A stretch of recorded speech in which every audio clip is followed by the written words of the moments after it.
this. All right, we're on. Trucking is hot. Trucking is hot. We all know a first full week, though. First full week after the holidays, after the fourth quarter. We knew it was going to be hot, so we expected it for sure. But is it going to stay hot? Is it going to stay hot after this week, next week, after that? Is it going to continue staying hot, or is it going to go back to normal? Right now, I don't know if you guys seen it, but the dry vans, they jumped up to $3.38 national average, which is absolutely crazy. And that's the low end, bro. That's what you need to be doing, like at least minimum. People are making a lot more than that. I said before, if we get to like $2.35 per mile for the dry vans, we're going to be in profitable mode. So right now, at least we're getting somewhere, right? The dry vans are getting somewhere. They're making pretty decent money. So that's super good. A lot of markets are super hot right now. Let's check out, I don't want to show the map for you guys because I don't want to mess up the thing, but I'm going to jump on here and I'm going to start looking at some markets. Just looking at the dry vans just for a minute, current day. We're going to check out the current day. See which markets are absolutely scorching. We're already, dude, we've been booked up capacity since this morning, dude. We're done. We're done for the week. We're only looking for some filler freight here and there. We're absolutely done, dude. I wish every week was like this, so it's not as stressful. It's nice coming to work, you know what I mean? I had to do some stuff in the morning. So it's nice coming to the office after doing stuff and just like being booked up for the week and everything's good. Everything's going smooth. I don't want to jinx it, but that's a good feeling, bro. Any kind of less stress I could get, I'd love to take it. But I mean, dude, for the dry vans today, it's just, I don't know, it's been looking pretty good, dude. We're going to check out some hot markets. Okay, if the DAT hot market map cooperates with me, we're definitely going to take a look at some hot markets. But again, yeah, it does feel really good to come to the office. A lot of stuff is booked up, you're not really worried about too much stuff going on. This feels good, we need it. We need this kind of shit once in a while, dude. Oh my God, come on, market. All right, we're going to start with Columbus, Ohio for the dry vans, right? Columbus, Ohio today, Jesus Christ, over 8,000 loads posted, 581 trucks. Okay, I understand that it's not all real loads. So even if you take this 81, almost 8,200, divided it into half, you got, over 4,100 loads posted.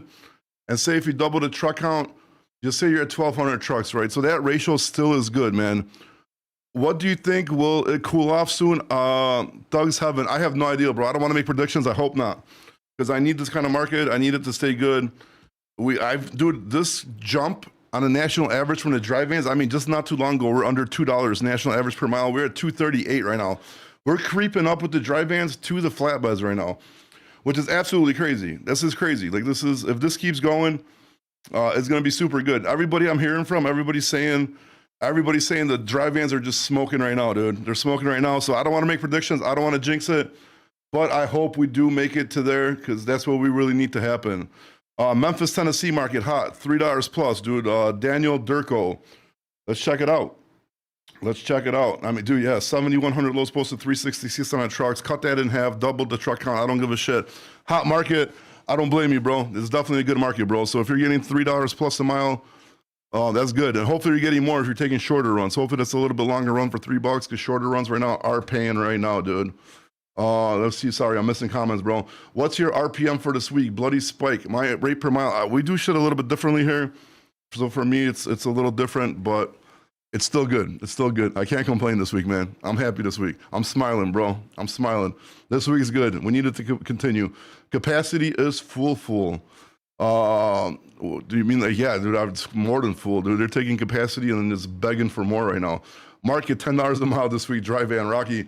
I wouldn't even be surprised if somebody booked a $10 per mile load this week. Even like at 300, I wouldn't be surprised, bro. I believe you, dude. I believe shit is happening. Port market in Seattle. I have no idea about the ports, bro. This is like a dry van, flatbed, refrigerated trailer show. I wish I could help you. I made a video. Oh, no, I didn't make the video. I'm going to post a video to let you guys know where to go look for the ports, because my buddy gave me the information. So that video will be posted soon. Trucking Life. Thanks for all the information you give us, brother. No problem, buddy. That's what I'm here for, dude. On my spare time, when I got time, I like to jump on lives, make videos to help out smaller trucking companies, owner-operators, shit like that. And me giving all the information for free is actually starting to pay off, dude. Starting to get sponsors. Just talked with DAT today. So we're pretty much almost done locking up a deal with them. So that's going to be a lot of good shit, man. I didn't think my dumb Polish ass would ever get a sponsor like DAT. So that's awesome. Love to have that. Also, I believe, I'm not mistaken, I did sign a contract with Verizon for their tracking system too. I signed the contract today, so hopefully that, you know, that works out. I don't know. They might back out later. I don't know. But the contract signed. So that's coming soon. Obviously, you guys see Load Hunter. And I'm only taking like sponsors that I know are going to help the channel and that people are like, because I'm not like, so many people hit me up like, hey, sponsor my shit, sponsor my shit. Like, no, dude, I'm not going to sit here and put my name on some bullshit and then people are going to get pissed off. Obviously, DAT is not bullshit. Load Hunter is not bullshit. Verizon is not bullshit. You know what I mean? So I'm only taking like deals that I know are going to help out people and people are going to use shit. So that's the only shit I'm doing. Otherwise, if it's like just for me to make a couple bucks and just, you know, send you guys off to a wrong direction, I'd rather sit here and do that shit for free, bro. But okay, there's still some cheap custodies though. Wondering why their freight don't cover. J. Joan Exa. Yeah, they keep wondering because that shit ain't covering, bro. That shit is not covering. If people don't realize they need to put the rates up, I have no idea, dude. Dry van will drop in a month or two. Bloody spike. I mean, I don't like to make predictions, bro. We don't know that. We don't know. We don't know what's gonna happen. The economy might go crazy. Rate cuts might keep on coming. We don't know what's gonna happen, dude. You know, we don't know. I didn't think dry van would be at 238 a mile right now.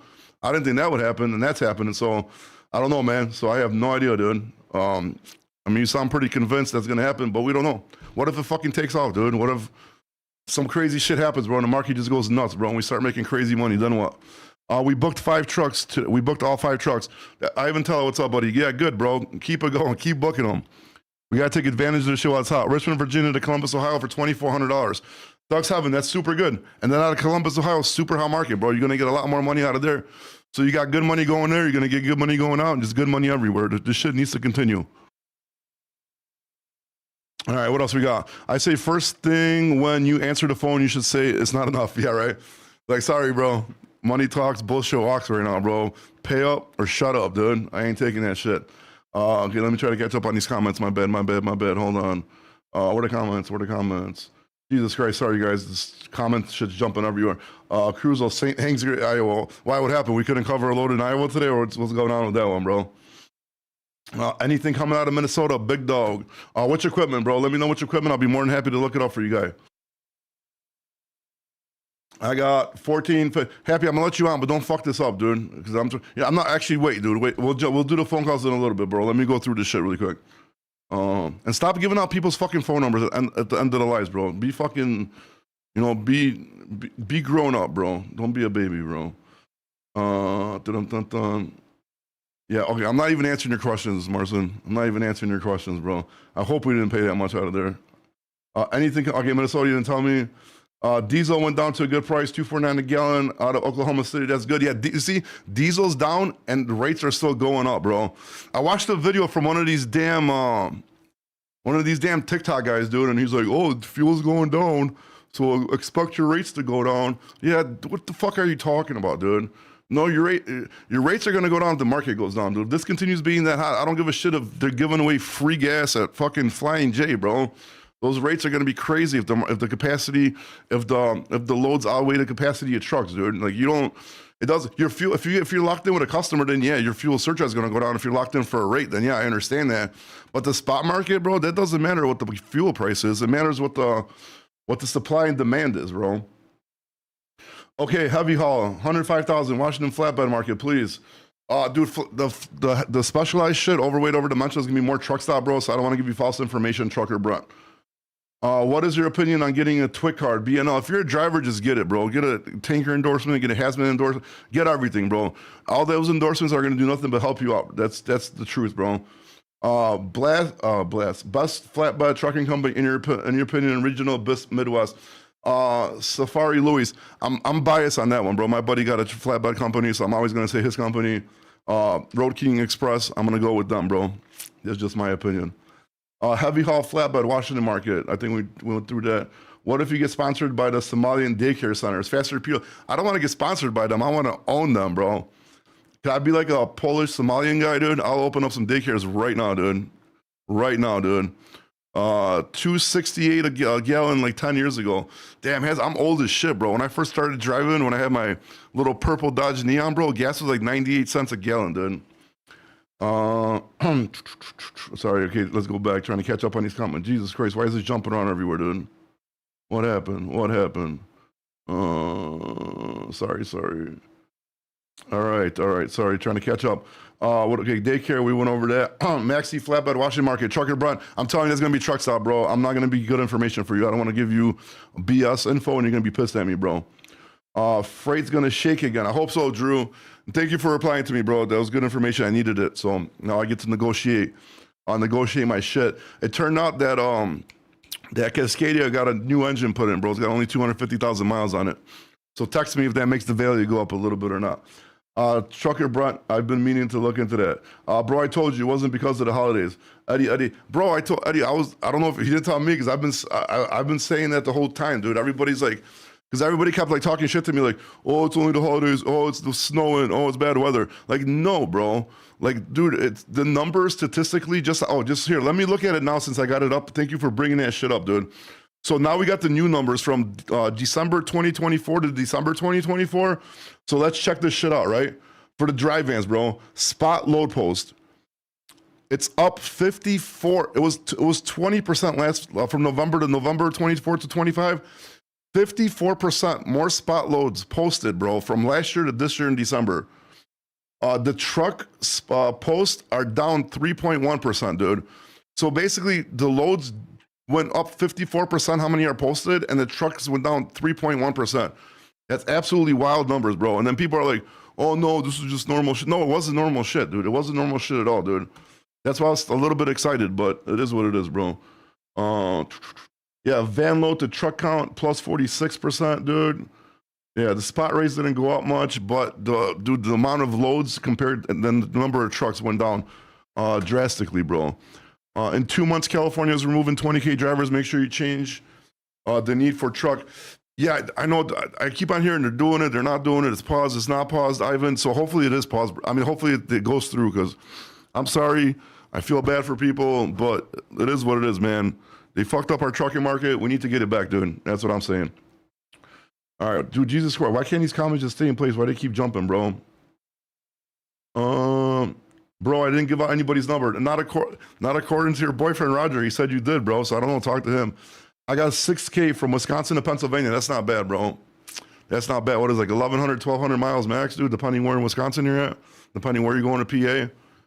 It's not bad, bro. That's nice. That's like $5-6 a mile, dude.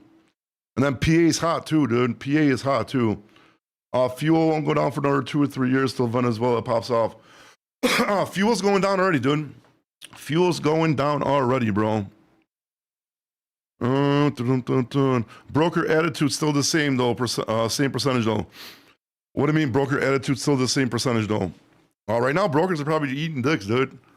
They got to go back to their customers, start getting better rates, bro. Especially the ones that got the contracts. Ooh-wee, bro. Feel bad for them, bro. How many years have you been dispatching? Vitaly TSAT. I've been doing this for like 21, 22 years, some shit. I'm 40, just turned 42. I've been like 19, 20, around there I started. So I've been doing trucking for quite a while, dude. A long time, dude. I'm still poor, which is bad, bro, which is fucked up. You figure by now I'd like have some kind of like money, dude. You know what I mean? Where I could just be chilling, but it is what it is, bro. When you talk, wait, how do you feel about Mercer Transportation, Aiden? I don't know. I don't know too much about them. People say good shit. I don't know, bro. I don't know. No opinion one way or another. When you talk normal and not making fun of people, I like your show, Trucker Brown. Thank you. Well, only when the conversation happens, we start making fun of people, bro. I mean, sometimes we like to have a little fun, dude, not talk about trucking all the time. Brokers are forced to release the B1 contracts with Texas mega carriers. What do you mean by, I have no idea. You mean like the B1 visa? But what do you mean by contracts? I'm confused. Guys, market is hot. Please don't ruin it by undercutting. What? What are you talking about, Happy? But I don't know about you sometimes. I'm blessing the first time people who message me bills. Yes, sure you are, bro. Market is hot. Okay, again, Happy. What is weird comments? I'm just worried about the first quarter. If we can make it through the first quarter, I'm golden. Utah trucker. I mean, it's a good sign, bro. It's a good sign. Last time January was this hot was like 2 years ago. January for some year, at least for us, was super good 2 years ago, bro. And I don't want to say what the profit was in that month, but it was, let's just say, a house, bro. You know what I mean? Like a decent house in the suburbs. So it was nice, bro. I need that again. Can I have a general Washington rate update? I don't really do rate updates, bro. Unfortunately, but I mean, because you're looking for that oversized, overdimensional shit for flatbeds, bro. So I'm not really gonna be much help for you, but I don't want to give you like bullshit. You know what I mean? And then, like I said, you're gonna be mad at me, bro. And then we don't usually look up rate because I can search loads, but it's just gonna take too much time, and I don't have the proper windows open and shit. Rudy 908, what's up, buddy? Can you cause the CDLs they have revoked from can be caused? Oh, sorry, bro. I can't even read today. Rudy, I definitely, people say it doesn't have anything to do with it. They're like, oh, no, it wasn't that many licenses. Bullshit. Bro, that had a huge effect on it, in my opinion. Okay, I don't have stats on that. But in my opinion, that had a huge thing. The market went up a little bit. It's a perfect storm for everything to go up, dude. Hey, where are you from? Little Joan, what do you mean? Where am I at? Where's my parents from? Where was I born? You gotta be more specific with the question. What do you think about RGN trailers? I mean, I don't do them. I know they're good. You make money with them. So, I mean, I think that, you know, I say go for it. But I think any kind of specialized equipment, as long as you're safe, it's going to be good. Because right now I'm about to do a side project, bro. Open up a trucking company from scratch. It's going to be coming up in the next few weeks, bro. I'm going to do that and document it on social media. I was thinking about, you know, dry vans, flatbeds, or refrigerated. The refrigerated trailers are way too much money. I don't think the difference between dry vans and the reefer rates is worth the claims and missed appointments and sitting there for days. And the flatbed, my buddy got a huge flatbed company, and he's like, dude, just claims, bro. Shit happens, dangerous. So I'm just going to stick with the dry vans, I think. And we're going to be documenting that soon. So we're going to be buying the first truck like probably next week. I'm gonna be looking for a driver, and I'm gonna document building a trucking company, bro, from day one, bro.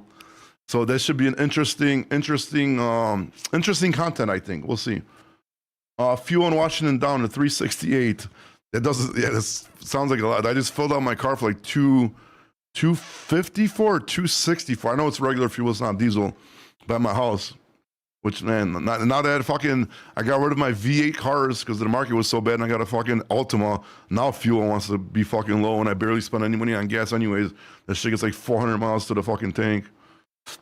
Laredo reefer hot. Yeah, I seen that, bro. I actually released a video on that earlier today. How is dry van Memphis? Abquani. Dry van Memphis is looking smoking hot. We looked it up a second ago. Over 7,000 loads in Memphis, bro. 7,100 loads, 366 trucks. Guy was in the comments. He made a bunch of money out of there. So good luck, bro. Hope you made good money, dude. Where we at? We got 2 years to make money after the intermodal is taking over freight industry. Dude, intermodal's been taking over, bro. Like so many people there's so much shit on intermodal that they think is OTR. It's absolutely crazy. Come visit Chicago, bro. I'll show you some stuff. Then you're gonna be like, holy shit, there's a lot of stuff on intermodal, bro. We got that. Do you have an RGN or low boy loads? Vitali, actually we do. But I think my boy already gives them to his regular carriers because we do projects with like lift companies and shit. We're actually doing a crazy overdimensional run. We're supposed to be the beginning of this month, but they moved it to the end of next month. I'm going to be documenting that for content as well. But we do have a division that does that shit, but we don't personally do it. We outsource it. Transparency has to come.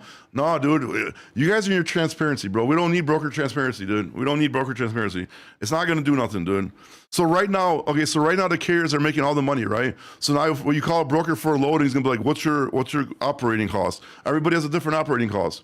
So what are you going to do? Like, you know, what carrier transparency is going to be next? Get out of here. That's bad business, bro. I don't like that shit. All right, where are we at, dude? Where are we at? Sorry.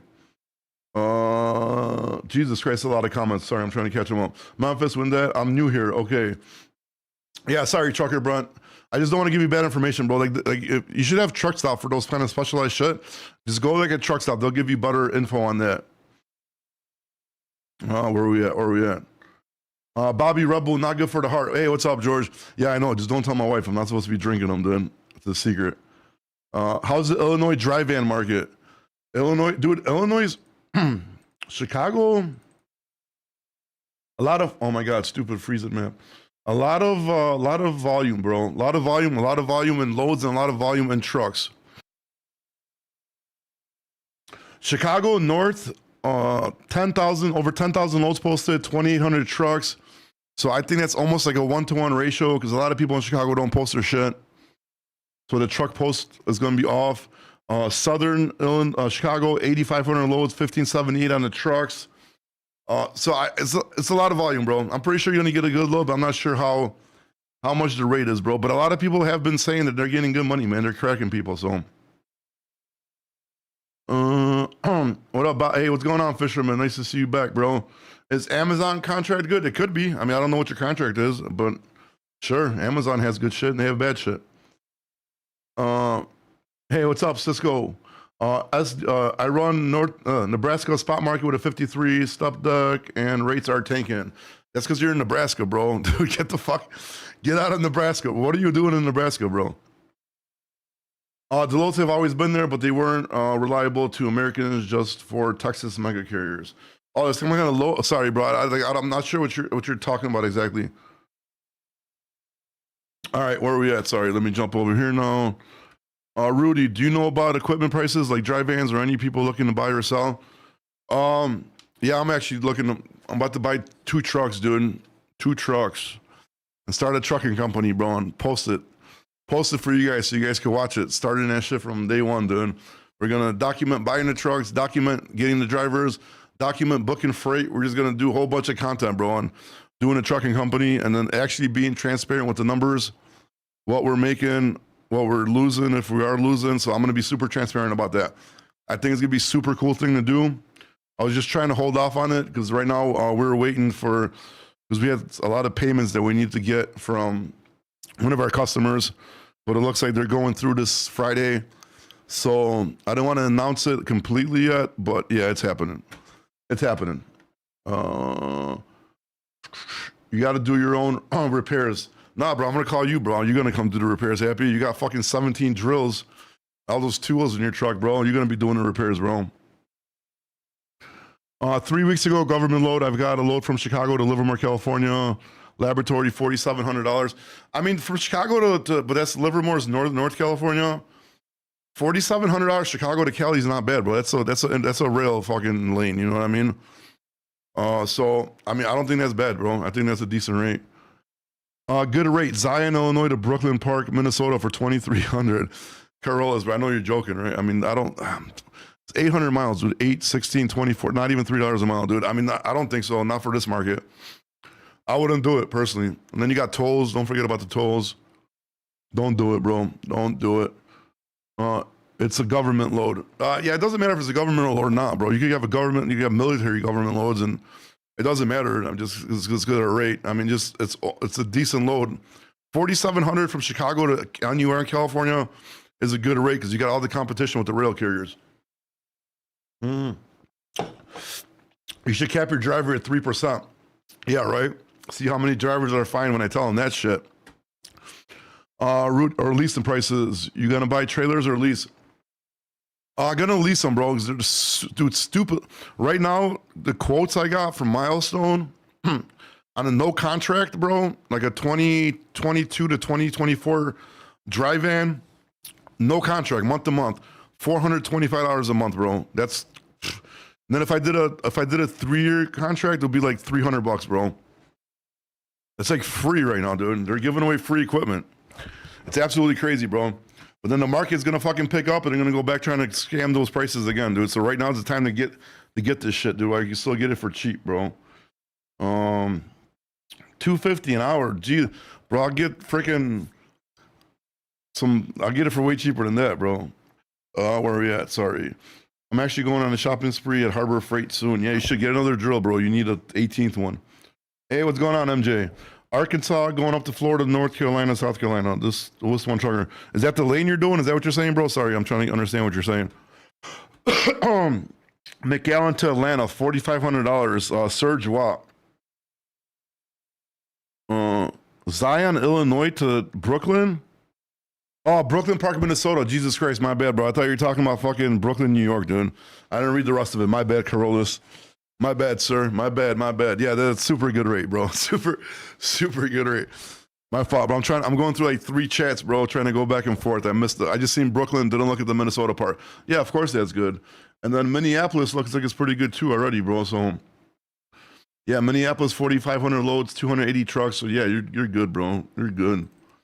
See, that's why I need to get into this game now, dude. I need a driver, bro. I'm gonna pay the driver percentage though.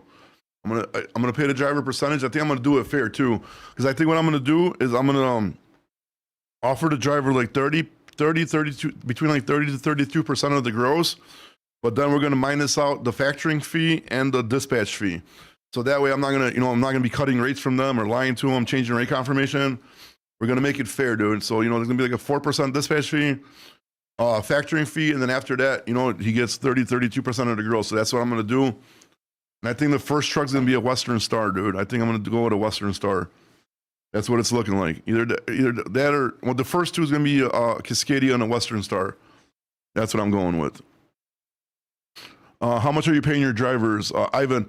Right now, I do say it a little bit differently. So it's a little bit different how I pay my drivers, but for the OTR shit that I'm gonna do for the content is gonna be percentage of the gross for sure. We'll talk later. Okay. Yes, Carlos, I got you, bro. No one would go to Brooklyn, New York. Yeah, that's why I didn't want to be rude and be like 2,300. The Brooklyn right now is crazy. I've got low pro step deck Conestoga 124 clearance. I'm driving now, heading to Cleveland, Ohio. That's good. What kind of rates are you getting going with those specialized equipment, bro? 50-50. 50-50, bro. What are you, crazy? That's, dude, like, I'm taking all the risk, bro. I'm investing in equipment, dude. Like, 50-50. Glider. Western Star is crazy, bro. I don't know, bro. I like it. It looks pretty nice, bro. I think the driver's gonna like it, too. And plus, I'm gonna get a pretty decent deal on it. So I think I'm gonna have to go for it, bro. It's a fucking Freightliner, dude. It's a fancy Freightliner. As long as they don't break, like, anything on the outside, that's the most expensive parts. Everything else is same shit. Ghost, are you gonna do... Man, I hate doing owner ops, dude, because... I don't, they complain a lot, dude, and like, I don't know. I've always hated doing owner ops. And I know a lot of people do them because they cut their rates and keep the fucking profits. It's profitable for them, but I don't cut rates. So like, it's just, for me, it's not worth the headache to do it. You know what I mean? For like, just to make like 8-10% off an owner op. I just rather not have the headache, dude. You know what I mean? Don't go with the DD15. We run 15 DD15s and 2 Cummins. We get better MPG with the Cummins. Yeah, I appreciate the opinion, but I'm definitely going with a DT15, bro. It's just pretty much all the trucks I have right now are Freightliner Detroit engines, bro.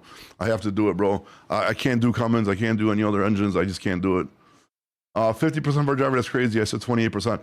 Yeah, I think 28% is too low. I think 30. I think if we deduct the dispatch fee, so the dispatcher gets paid, and deduct the factoring fee from the rate, and then give 30%, I think that's super good. And like I said, I'm not gonna be lying, changing rate confirmations, doing all that bullshit, you know what I mean? I think that's gonna be super fair, super fair. Drive-in or reefer?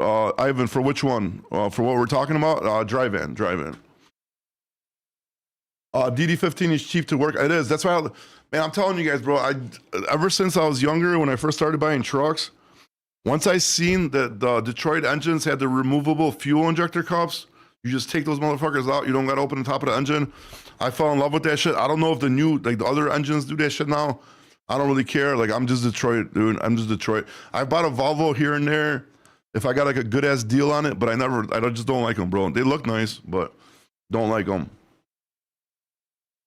Just joined the page not too long ago. It's amazing. Thank you, Hamilton, Sandra, Steven. Appreciate that. Very good.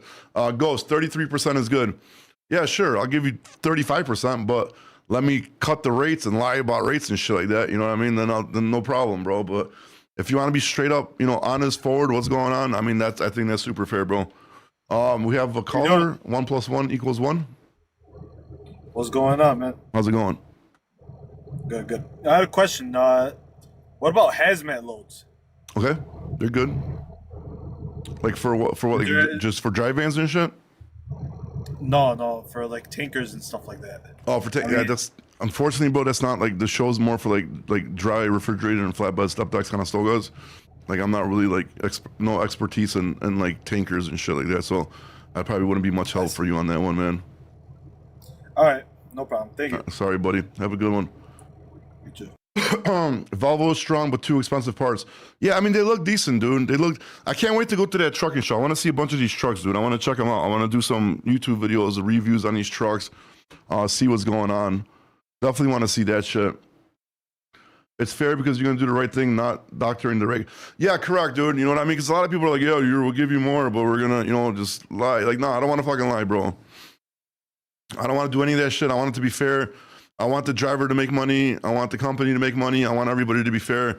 That's how I just want to be up front. Like, you know what I mean? Like, we're taking 4% for the dispatch. We're taking the factoring fee. And then after that, that's what's left over. And that's what we're splitting. You know what I mean? To keep it fair. Because everybody will throw all this shit up front and then fucking lie, do all that shit. But I'd rather not, bro. Because if you got a driver, like, for example, somebody just hit up, like, they did a Chicago to Indy for $2,000. You know what I mean? Like, normally a driver's not going to want to go 180 miles, bro, because it's not worth it for him. But if you're getting paid a percentage of the gross, if you're at 30%, you're doing 180 miles for $600, bro. Why wouldn't you? You know what I mean? That's just crazy, dude. That's just crazy. Where are we at? It's fair because, okay, we did that. Get past factoring ASAP. Yeah, I mean, I get what you're saying, dude. But, like, dude, we do like a lot of gross, bro. Like a lot of gross. And unfortunately, I don't have, the market has been so bad. No way. Like we're doing, like, I'm not, okay. When I say a lot to me, okay, is obviously it's somebody else, it might not be a lot, but we're doing probably like north of 14 mil a year, right? And just gross alone. So unfortunately, I just can't not have a factoring company. You know what I mean? I wish I could, man, but don't have that much money. Market is good, but be careful with appointments. Brokers sell loads with missed appointments and paying layovers, which does not cover your costs. Yeah, we actually talked about that Corollas too, dude. It's about time people start sticking up for that shit, bro. Go out at some point, just go dump that shit, dude. I'd say fuck it, dude. Go put it in a cross dock, dude. They can pick it up, dude. They don't want to do that shit because it ain't worth it right now. With the hot market, they better be paying like $1,000 layovers, dude. Otherwise, you're missing money right now, dude. It's like you could have a short run for like $2,000. Why the fuck you want a $250 layover, dude? That's absolutely crazy, dude. I'd get super pissed, dude. The messed up part is I'm gonna be dispatching the truck, dude. So I'm gonna be dispatching until we hit like 6, 7, 8 trucks, and then I'm gonna get a dispatcher. So this should be interesting, bro. The calls for the broker should be interesting. Cause I'm a little hot headed, bro. Like, so I'll start talking shit, dude. I don't care. JRB, how many trucks did you run? Right now we're 0, dude. We're gonna be starting that shit next week. No, it's a couple of weeks. We're gonna be starting documenting opening a trucking company. And then we're going to document it from day one. I'm pretty sure a lot of these people on TikToks are going to get pissed off. They're like, oh, did you do fucking age your MC, blah, blah, blah, blah, blah. Yeah, like, shut up, fucking babies. What else we got? Hope Kenworth introduced a new truck because the last 5 years their truck bankrupt a lot of people. Yeah, dude, you see that the mother trucker guy did that fucking shit with the guy from Arkansas? He bought like all these Kenworths with those pack cars. And then, like, most of them broke, dude. Holy shit, dude. The guy went bankrupt because of that shit. That is wild, bro. That is wild. There's a lot of companies that pay 50-50 with 10% dispatch, super truckers with gliders. Yeah, I don't know. That's great if there is. I mean, you know, good luck with them. I don't know. But, yeah, I'm definitely not doing 50-50. There's no... Not gonna make sense. Hire me, maybe. Shoot me a DM, bro. I'm gonna be looking probably the next 2 weeks for a driver, dude.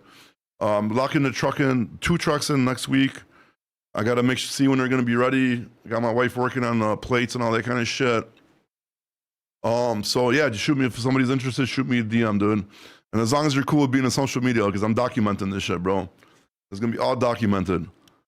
Last week drove 2,800 miles. I made $6,300. Ooh. Eb Kwani, you're messing up the market, bro. 63. Why are you doing that, bro? 6,300 divided by 2,800. Yo, that's $225 a mile, bro. That's not good. That's not good, my guy. That is not good. You're still taking those cheap rates from the brokers, bro. You shouldn't be doing it. So don't do that, bro. I mean, yeah, that's not even that many miles, dude. You're doing like shorter shit, dude. You should be getting way more than that right now, buddy. Are you gonna have it on YouTube channel? Yeah, I'm gonna have it on everything. I pretty much put all my content on all the channels. So except for like the long form videos, they all go obviously on that app. But everything else I try to put everywhere. Clean OTR record, perfect, dude. Perfect. GRB, didn't you win you won the headset, right? Didn't you win the headset? That I remember you from? Dry van gross 9 to 11K. Yeah, dude. I that's when people are like telling me like, oh no, dry vans can't gross 10 G's. Dude, for the last like 2 months, dude. Yeah, they can. What is the hot lane reefers, and do you think 2026 will be a lot better year? I guess I could go over. I mean, just too much shit to go over at the reefers since I don't work with them daily. Like I don't know off the top of my head, and I don't make predictions. So I don't want to make predictions for 2026, man. I just pray to God it's going to be good. I don't want to say yes, it's going to be good or no. I just, when I go sleep at night, when I pray about my family first and then the trucking market second, which is fucking pathetic, but it is what it is, man. It is what it is. I have never heard of a company 50% sorry. Are you going to tamper with the ELDs? If I do, I ain't putting that on social medias, bro. I don't know, bro. I don't know. Maybe not. Never gonna tell. Never gonna get me. I think you should hire Dexter. Yeah, oh my God, dude, Dexter. Dude, not.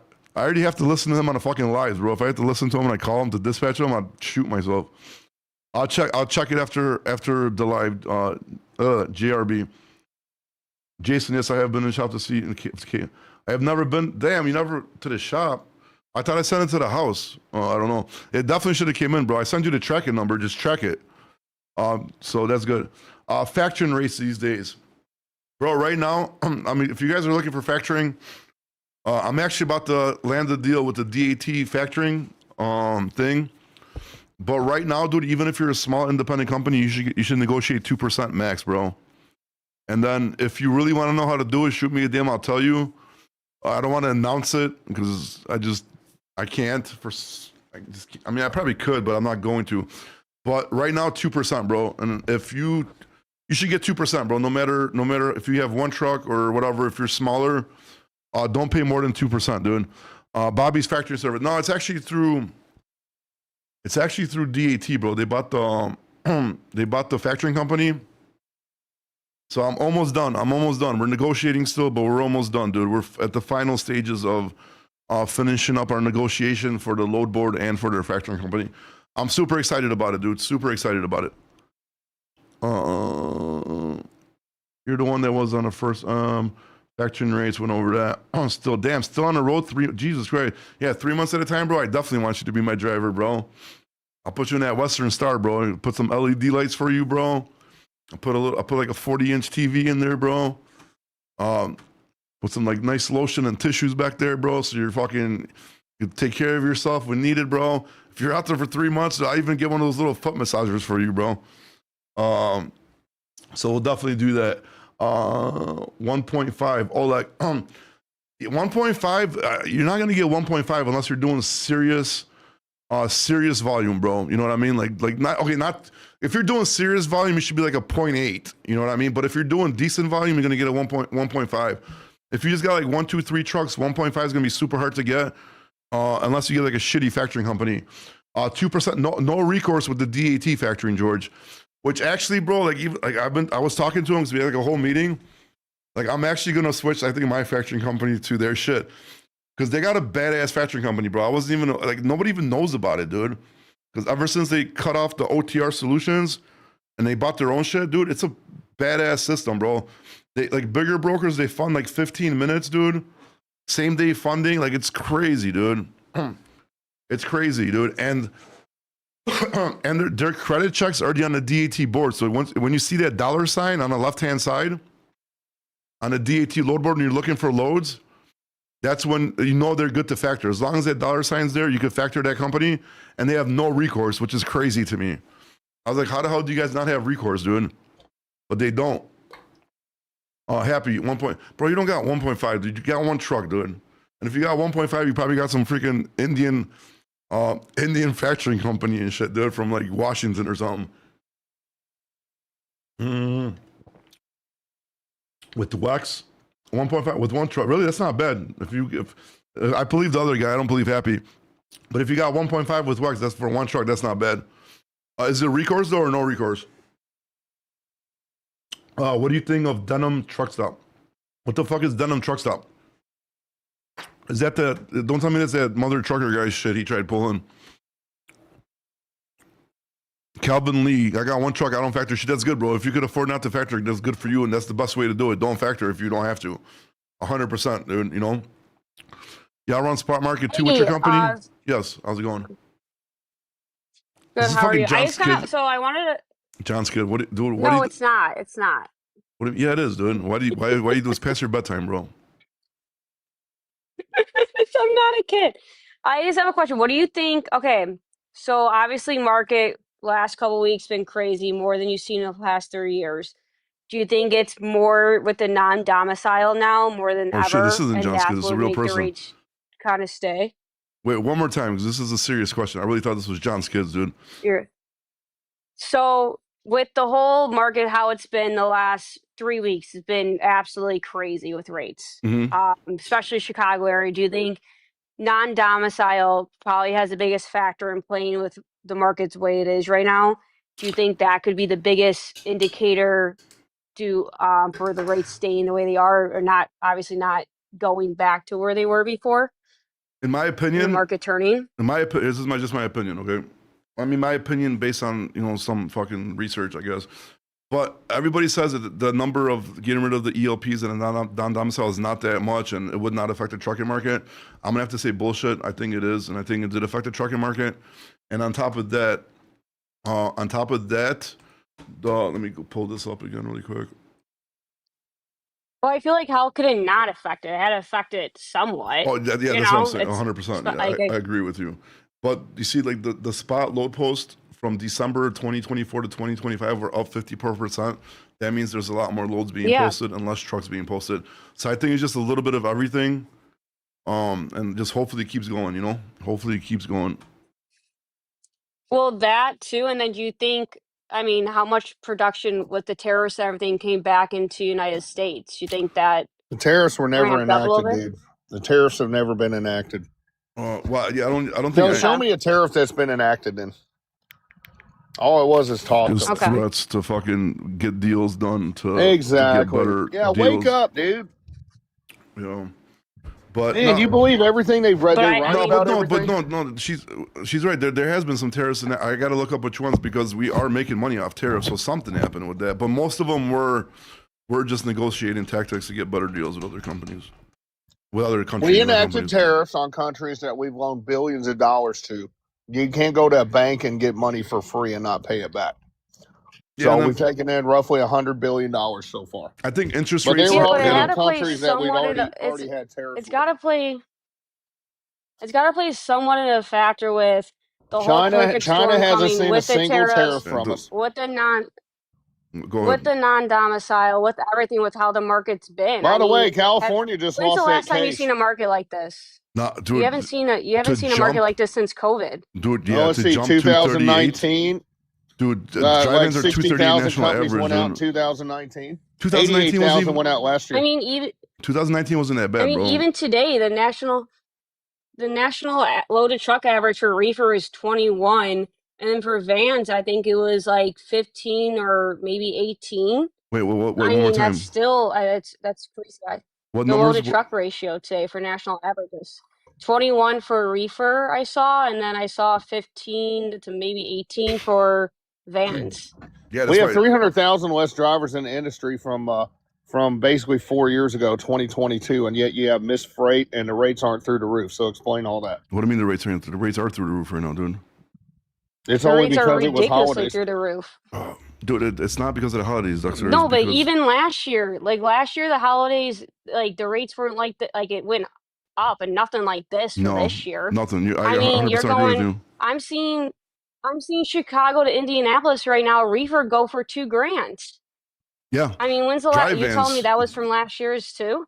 No, it's not. You're 100% correct. I mean, just off the DAT statistics alone, dude, because the numbers just came out for December of 24 and 25. The spot loads are up 54.6% from last year, dude. So last year was nothing compared to what this year is. It's definitely something different that's happening this year. But I don't want to jinx it. Less drivers in the market. But it's not, dude, again, bro, Dexter, fucking, there's nothing to do with drivers, bro. This is spot posted loads. How many loads were posted? It has nothing to do with fucking drivers. This is just loads posted. Up 54.6% from last year. Well, that's what I mean. Also, That's why I'm asking a question about the tariffs and more production being done in here because of what happened, and people don't want to play around with that. They're ramping more production in, like, domestically. I think it's the rate cuts that helped, got the market move. I think the market just started moving a little bit, so like basically like, dude, because we've been getting lied to for so long that, this economy has been bullshit and we've been shitty. So I think we just pretty much bottomed out and we're starting to kind of like come back up a little bit. So I think we're kind of starting to see the effect of the market, the economy turning around a little bit, even though it still looks bad because like, cars ain't selling, all this shit's happening, but the interest rates are going down, stock market's going up. You know what I mean? People are kind of starting to like, feel more safe and maybe start spending a little bit more money, I'm guessing. I just think not. I mean, everything's like 50% off right now. Well, yeah, because they were at the bottom. But now when shit's that low, that's when people start buying, right? I don't think so. I mean, I mean, they say, buy when shit's fucking you low. wouldn't Not buy when a it's stock high. when it's So what stock is low? There aren't any. high. I'm talking about products. I'm talking about like you go in the store or get an email. What do you mean? Just go to the store and get an email?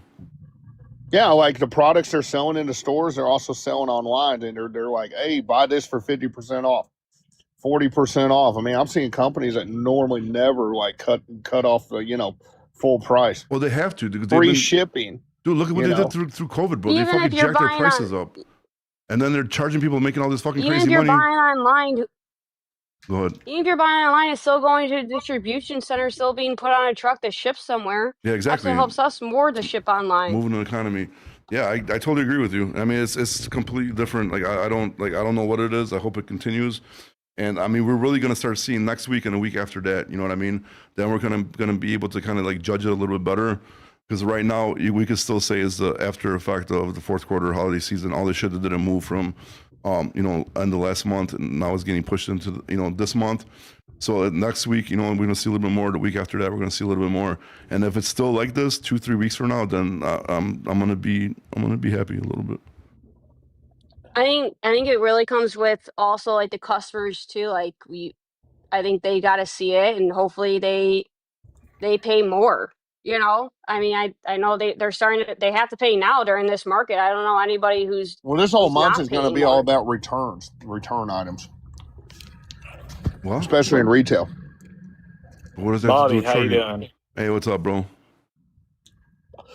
Dude, the rate I just I got on this load I'm picking up right now, stupid, retarded. What do you got, bro? It's a Tim Walls rate. Uh-oh. What do you got? $5.54 a mile for 811 miles. Whoa. From where to where? Yeah, From Ogden, Utah to Auburn, Washington. Dude, Utah to Washington, sometimes that lane gets fucking ridiculous, bro. I've seen it myself a few times in the past. Because with the reefer, right? Yeah, $4,500, bro. Yeah, dude. I've seen even more than that before. Like this was a long time ago when I used to actually dispatch. But yeah, that's Mr. Happy. I was told to give you a shout out from your favorite Canadian, Dr. Roger. Dr. Roger. I chatted with him last night. Yeah, I chatted with Dr. Roger for a couple hours last night. Damn, bro, you got a hate speed violation, Josh, for your Tim Walls comment. Yeah, he said the R word. It's Tim Walls. Yeah. Damn, it's telling me I have to remove it. No, okay, never mind. I can't. Let me cancel it. Who the fuck is snoring, dude? What are you guys, weird? Yo, Bobby, let me run for you as a power only for a couple weeks. Wow, you got your own MC, bro. I just want to see how you dispatch. I want to see how you work. Bro, I'm the best dispatcher, bro. He wants you to impress him. Ever alive, bro. Yeah. Dusty, Blue Ribbon. Who the fuck is snoring in the background, dude? Happy. That's not me. I think it was FHFY, dude. I think it was the background. Dude, yeah, dude. You guys are gonna see, bro. You're gonna see on my content, bro. What kind of dispatch it looks. I can't wait, bro. I can't wait to get back in the game. I'm kind of excited about it, to be honest with you. It's gonna be fun, dude. Yeah, but why are you gonna pick up a Western Star? What's up with that? Because I got a good deal. I'm gonna get a good deal on it, so I'm gonna grab it. Yeah, but do you have a good mechanic? Do you know how to do your own repairs? No, do I look like what a is fucking it? mechanic? Is it DD15 in it? Oh yeah. Okay, then that's not. I mean, that's not bad. Yeah, no shit. It's the same thing as the freaking Freightliner, bro. Just fancier outside and inside. Is this a new design? The yeah. one like where they want to be they want to make it like a Cascadia pretty much. So yeah, have you got your press pass to the truck show? I got my own booth. Oh, you got a booth this year? Yeah. All right. Yeah. When is it? March 26th or 28th, I think. Yeah. right, I'll try FHFY, to if your slide by. background is better, bro, you could just come back in, but your background was causing a lot of noise. And then we got Ray Chaser. Are you in here, bro? Yeah, he's at the top. Yeah, I know he's the top. Wait, I of the also line. have another I'm here. question. Did you guys have seen recently that Tesla successfully ran cross country driver free, like automated driver? Yep. No, I didn't see that. Yeah, Drover Drive's been talking about. All right, Ray Chaser, bro, what's going on? You getting beat up or what, dude? What do you guys think of that? Nothing's happening with Thomas Trucks anytime soon. Fuck them. Ray Chaser, you're getting beat up, bro, or what's going on? It's bloodbath, man. Yeah, that's what I like to About hear, ready bro. to throw the towel in here. That's what I like to hear, dude. When freight brokers Lost are complaining, $20,000 last week. No joke. You lost 20,000 Tell us Yeah. all about it, sir. on how many loads? I know nobody cares, but it's We but do, here's we the do. deal. Customers are still pushing back on us. They're expecting us to keep rates solid. I just lost a customer on an RFP today because everybody bid it out cheap. So it's the customers aren't on board with it yet, but they're feeling some pain. Well, what do you mean they're not? They got no choice but to be on board soon, no? Like, what are they I mean, going to do? basically, the conversation I had with my customer was, "Hey, you've been a partner all year. We expect you to when the times get tough, we expect you to keep running the freight." There you go. So Mm. yeah, Honor the that's kind of what it contract. is. So for us, we make the business decision and lose the money on the loads and hope it gets better in a couple weeks, and not be the first broker to raise their hand and say, "I can't do it anymore." That's the game. I'm pretty sure you're not the first one, bro. There's a lot of smaller ones that probably already raised their hand. So damn. So that's only one customer, or is that more of you? Like you see that more in your company, just besides yourself personally? There's several of us that are moving some contract freight that they're pushing back. These are some major customers, so the major ones are still kind of pushing back hard. So Some wait a of my minute. So smaller you ones are send going them an up on email and rates. say, "Hey, I need more rates," and they're like, "No, forget it." Yeah, basically. I hear you. Yeah, because I mean, you sign a contract with them, bro. No. They expect you I mean, can you do that like the NFL and NBA? Just decide you want to renegotiate in the middle of the contract, or yeah, it depends on the customer, bro. I mean, like walk I us mean, through us, 'cause Dexter, I'm a you gotta company look driver. at it. You gotta look at it from like. Dexter, you kind of gotta like customers also gotta look at like if their stuff needs to go, they're gonna pay it. If their stuff can wait, Yeah, but then they don't. But you're there's no talking about point to them to pay spot it. So if customers. it has to go, they're he's talking going about. He's talking about contract. They did No, a I'm talking contract about. with the I customer. mean, Like, dude, the contract I'm customer talking doesn't about give a fuck. Like, Yeah, he wants his contract shit too. moved. Okay, so like, I'm I with mean, fresh I've too. seen This is the perishable produce. opposite. It's got to go. Yeah, they're going to pay anything now once has he the that customer drops. ever emailed you directly and said, "This is too much. Can you reduce your rates?" The customer? Is you saying? Yeah. Yeah, Yeah. of I mean, course. that's been Do the that's been going customers on I've for ever the last email 2 you and years. say Bro, that? when the fucking market dropped, fucking seen after it. COVID, bro, like, dude, everybody hit me up. They're like, dude, no, you gotta work on these rates because the market's down. So they don't give a fuck. They're 100% Well, gonna that's what I'm fucking do that saying. shit. So the customer hit you up and was like, "We're going to renegotiate this, and this is the new rate now." I mean, it happens Yeah. all the time the last 2 Oh, years. okay, They I come got to you. you, they're like, another broker's offering to do this for $2 cheaper. Do you want to match or to lose the lane? That's why the rates are Yeah, I where mean, you they've could been at. either match it. Okay, so or you could sue they them. just straight up tell Yeah. you that. Yeah, It's they been straight up tell cutthroat. you if you want to keep the business, this is where you need to be at. Somebody else is being cheaper, or you just lose the freight, and then you call them up 2 weeks later and say, "Hey, I haven't seen this." They're like, "Yep, somebody else With big underbid it." customer, They're not it's all loyal. about who is So it going to they be cheaper? really don't Is it care going to be about on cheaper to time. They fucking just care to about get a lawyer they just care and about fight the you money. about your contract, or is it going to be cheaper for them? You know what I mean? Because if they don't give a fuck, if it's a big contract, they rather just void the contract Yeah, and but then fight don't you you in court. guys have like breakout clauses and stuff like that, like buyout clauses? The contracts aren't actual contracts. I've never seen anybody put their feet to the fire of the contract. Yeah. You could Right. always go to a customer and be like, "I'm done. I'm not going to do this anymore." Nobody's actually going to do anything about it, right? Well, But if it's a on major their end, yeah, on customer your I end. that mean, where you're making is good it an money on, actual and contract that you guys signed, or is it more or less like a verbal agreement? No, it's the actual I've seen them contract. both. Even on the signature Okay. ones, nobody will even chase you, even if you Well, break I mean, it. I've always heard if you're below 98.6, then that triggers, okay, we can break it or renegotiate your rates. And Oh then, yeah. I and mean, then, you've and got then to like, meet do your these metrics every contracts have month. like, okay, if you're late, then it's a $500 penalty or whatever, you know, like going to Save a Lot? No, that's mostly bullshit brokers make up, dude. Customers, I very Okay. rarely seen that a customer charges that crazy I amount. mean, I have heard of them enforcing. I just didn't know if you guys. Yeah, that's dealt with broker, that. dude. But Rate Chaser, in all actionality, bro. Like, if you want to be an asshole, like, say if the customer's trying to lower your contract, because if you actually do have a contract signed with them and they try to Right. lower your rate, you could take them to court and sue them, and you'll probably win. Nah, it just really doesn't work like that on the brokerage Yeah, but side. then It's you lose everyone the wants to customer. say it's contract. Well, yeah, but you're gonna lose like, them anyways, right? If you don't lower your price, right? the only thing that's actually really contract and on the brokerage side is companies like Arrive and Uber, where they're doing like a cost plus model for their customers, right? So like Uber might be a customer of mine and I'm a broker and their real customer, let's just say it's ConAgra. Like Uber and ConAgra, that's a Yeah. legitimate contract, right? But the brokers who are just moving the freight on the daily, right? Those aren't even real. It's just like it's just an agreement. Okay, so for instance, say Yeah. say you get in a pissing match with them, can they kind of like blackball you in the industry with other people, or say, hey, don't Oh, use them? 100%. Who, customers? Really? Okay. I mean, yeah, why wouldn't How? they? Well, I'm You just could do that. asking, I has it mean, happened to anybody? Why not? But how are they gonna I've blackball never you? seen it happen. Unless I've they never have heard that friends. happen to 15 me. years. Yeah, dude. Like, unless they have friends with another big company that's a It's got customer. to be like that. It's a one-off where their Yeah. buddy works as a shipping They can't- manager at the place down the road. they But can't they blackball don't have shit. like some private list. No, like, yeah, there's no like carrier phone report for customers, No. brokers. Like he said, it would have to be like he has to have a buddy that works at another fucking company that's a customer. Then you would happen to have to reach out to that customer and then everything in line. But yeah, they can't blackball shit. I mean, they could blackball you from their company and not work with you, but not with other companies. It wouldn't work that way. What kind of freight is it that you're struggling with? Said produce. It's all reefer. Oh shit. Yeah. So it's it's a challenge out there this week.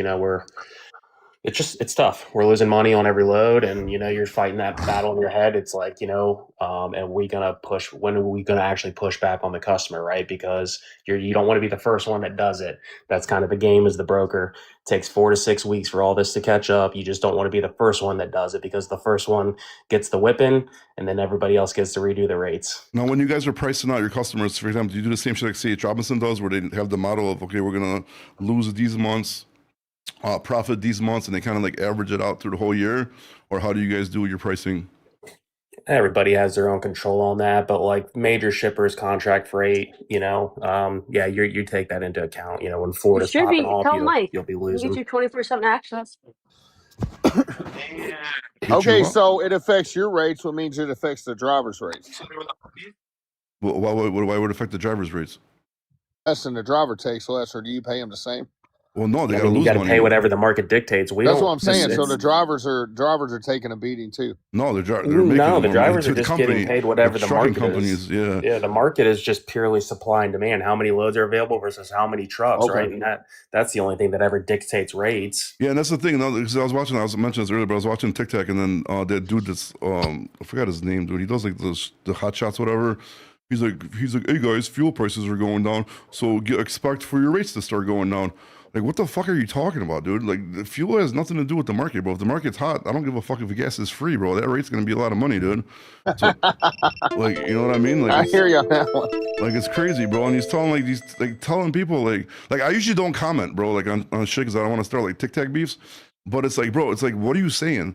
So like, there's a rate chaser. So say because you're doing East Coast, right? So say gas is 99 cents a gallon, bro. Would you able to move your freight cheaper? Or you're still gonna fucking lose your money, dude. You know what I mean? It doesn't even matter. Doesn't I mean, matter, bro. my rates fluctuate every week based on the price of fuel. It's already all worked in there. Wait a minute. I thought you signed a contract at a specific rate. Now you're saying they fluctuate. It's Can you line break haul that down? plus fuel. Fuel The price of surcharge, fuel yeah. updates So every it's week. actually worse from him. It's worse for rate chaser, because if the fuel surcharge goes down, he gets less money. But the market dictates what the carrier is going to get for the rate. So the carrier is going to get more money. His money goes even down further, so he loses even more, bro. That's the fucked up part, dude.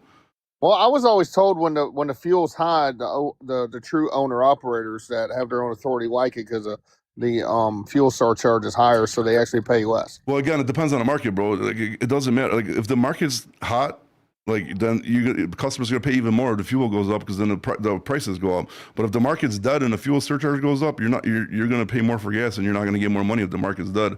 So it really, like, especially if you're working on, like, if you're a contracted carrier, like, yeah, when fuel surcharge goes up, that means gas is going up. So it kind of balances you out, so you don't lose money on gas. But if you're working the spot market, You don't give a you only thing you care about is the market's hot or not. You know what I mean? That's what's going to dictate your rate.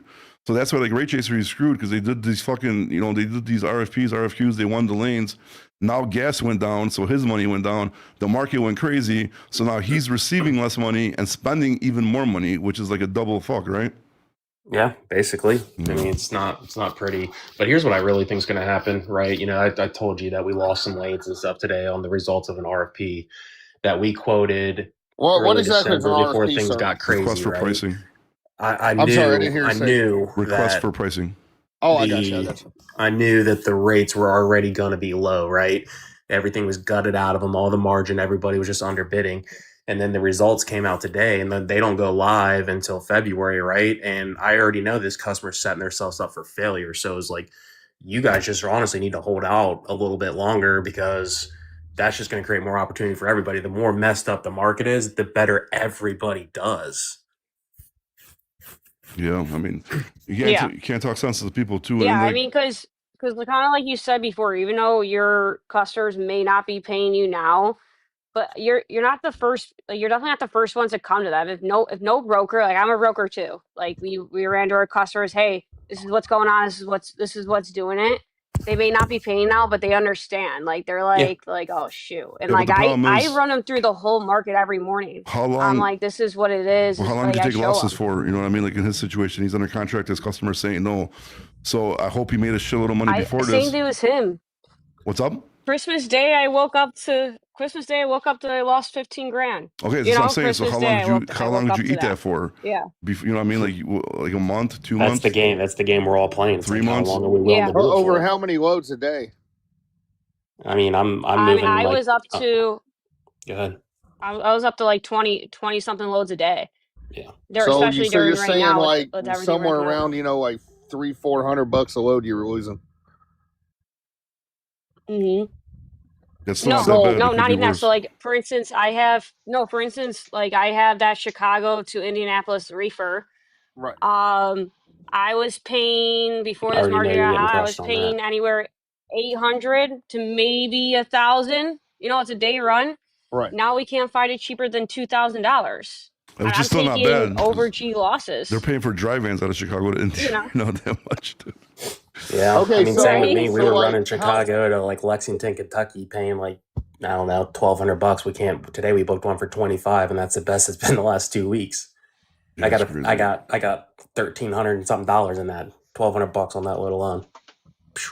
So Yeah. how many months do you go, and then like do you have to go like above the rates for 6 months to cost average it out and make money? Or It it's doesn't a really whole year doesn't work like a like that, wash? man. We had a good year. The brokers had a good year all year. We made money this year, right? So it's Okay. just like you're Yeah. gonna just take your licks for a little bit, right, and see like if it settles out, if it gets better. But What if like it goes crazy, bro? Like it did fucking after the pandemic, dude.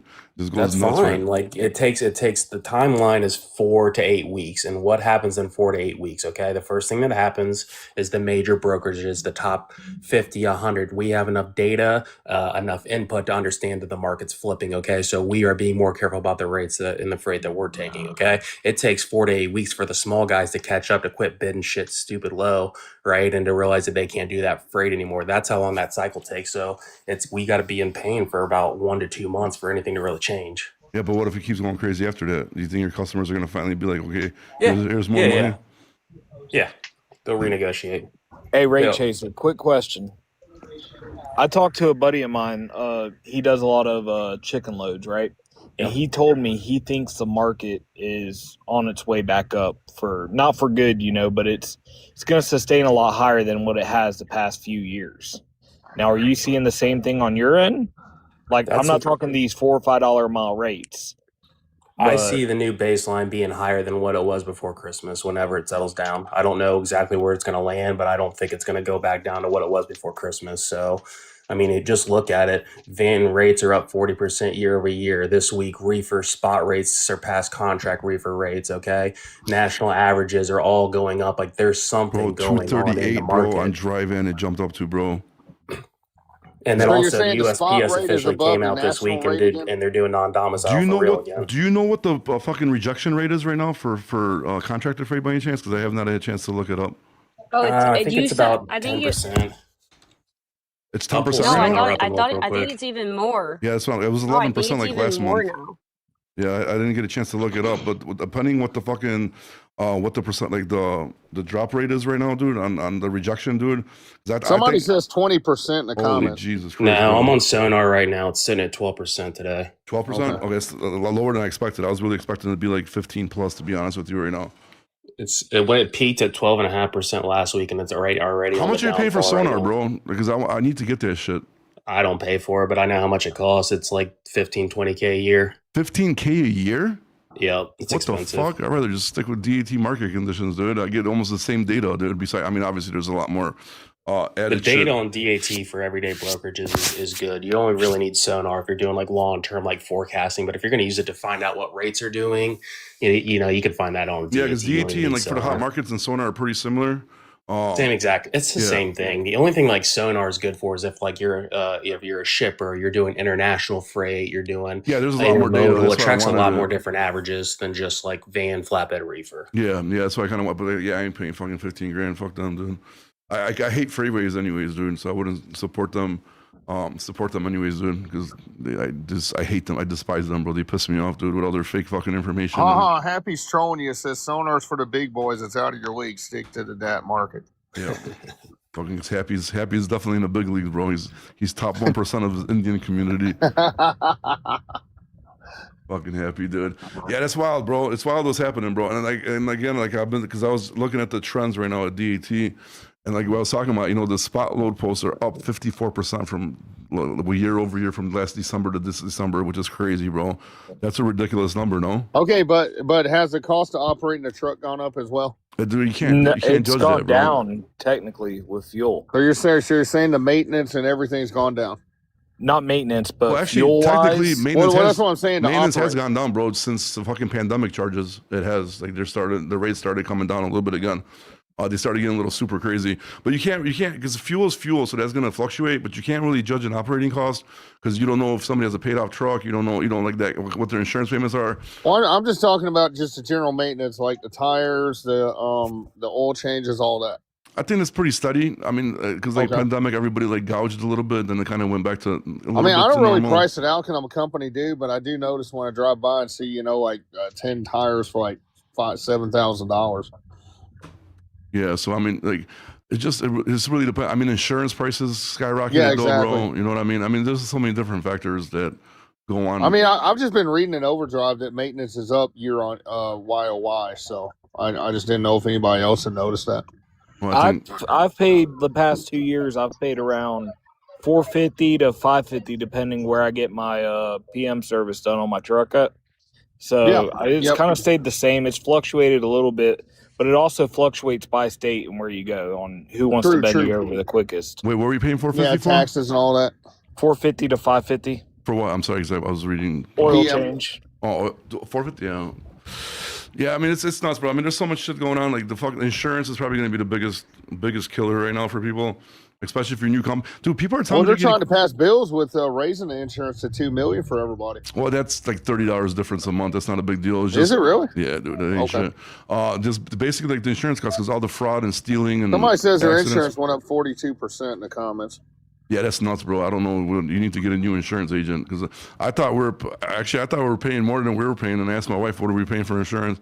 And then she gave me a fucking a rate that I was like pleasantly surprised with. Oh, dude. Mr. Jorge, how we doing, sir? Hey, you know how they every time you say Oh, Beetlejuice, Bradley. he appears.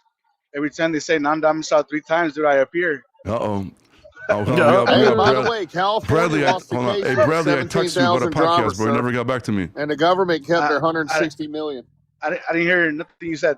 What was the that? Government lost the case California lost the case on the 17,000 non-domiciled, according to Overdrive magazine today.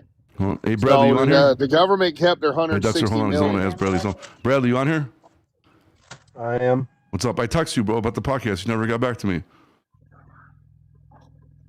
On my cell phone, you text me, or like on the app here, like? No, on your phone. Way, obviously, I didn't respond, so I apologize. Was it on here? No, on your phone. I texted your phone because you gave me your numbers. I'm pretty sure I'll check later. I'll text you again. Because I wanted to jump on. Because I forgot. I googled it, but you worked a decent sized brokerage. I forgot which one was it. Nolan or fucking NTG, right? I'm Suntech's largest. Suntech, broker. there you go. Okay, my bad. They're almost the same. So what do you since we're already on this broker talk, bro? What are you seeing? Since obviously I see you're a pretty decent sized agent, right? Yeah, if my phone cuts off, it's because I'm too broke to pay the bill because rates are up so much. So. Man. Well, no, I want to Sorry. get his. Dude, I looked this guy up, bro. This guy's fucking 100% legit, bro. He runs a pretty award-winning, like fucking, brokerage, fucking agency and shit like that. So I definitely would like to know. Did you run him through highway? Yeah, of course, What? dude. Yeah, You do your vetting? There you go. You do your vetting? Yeah, there you go.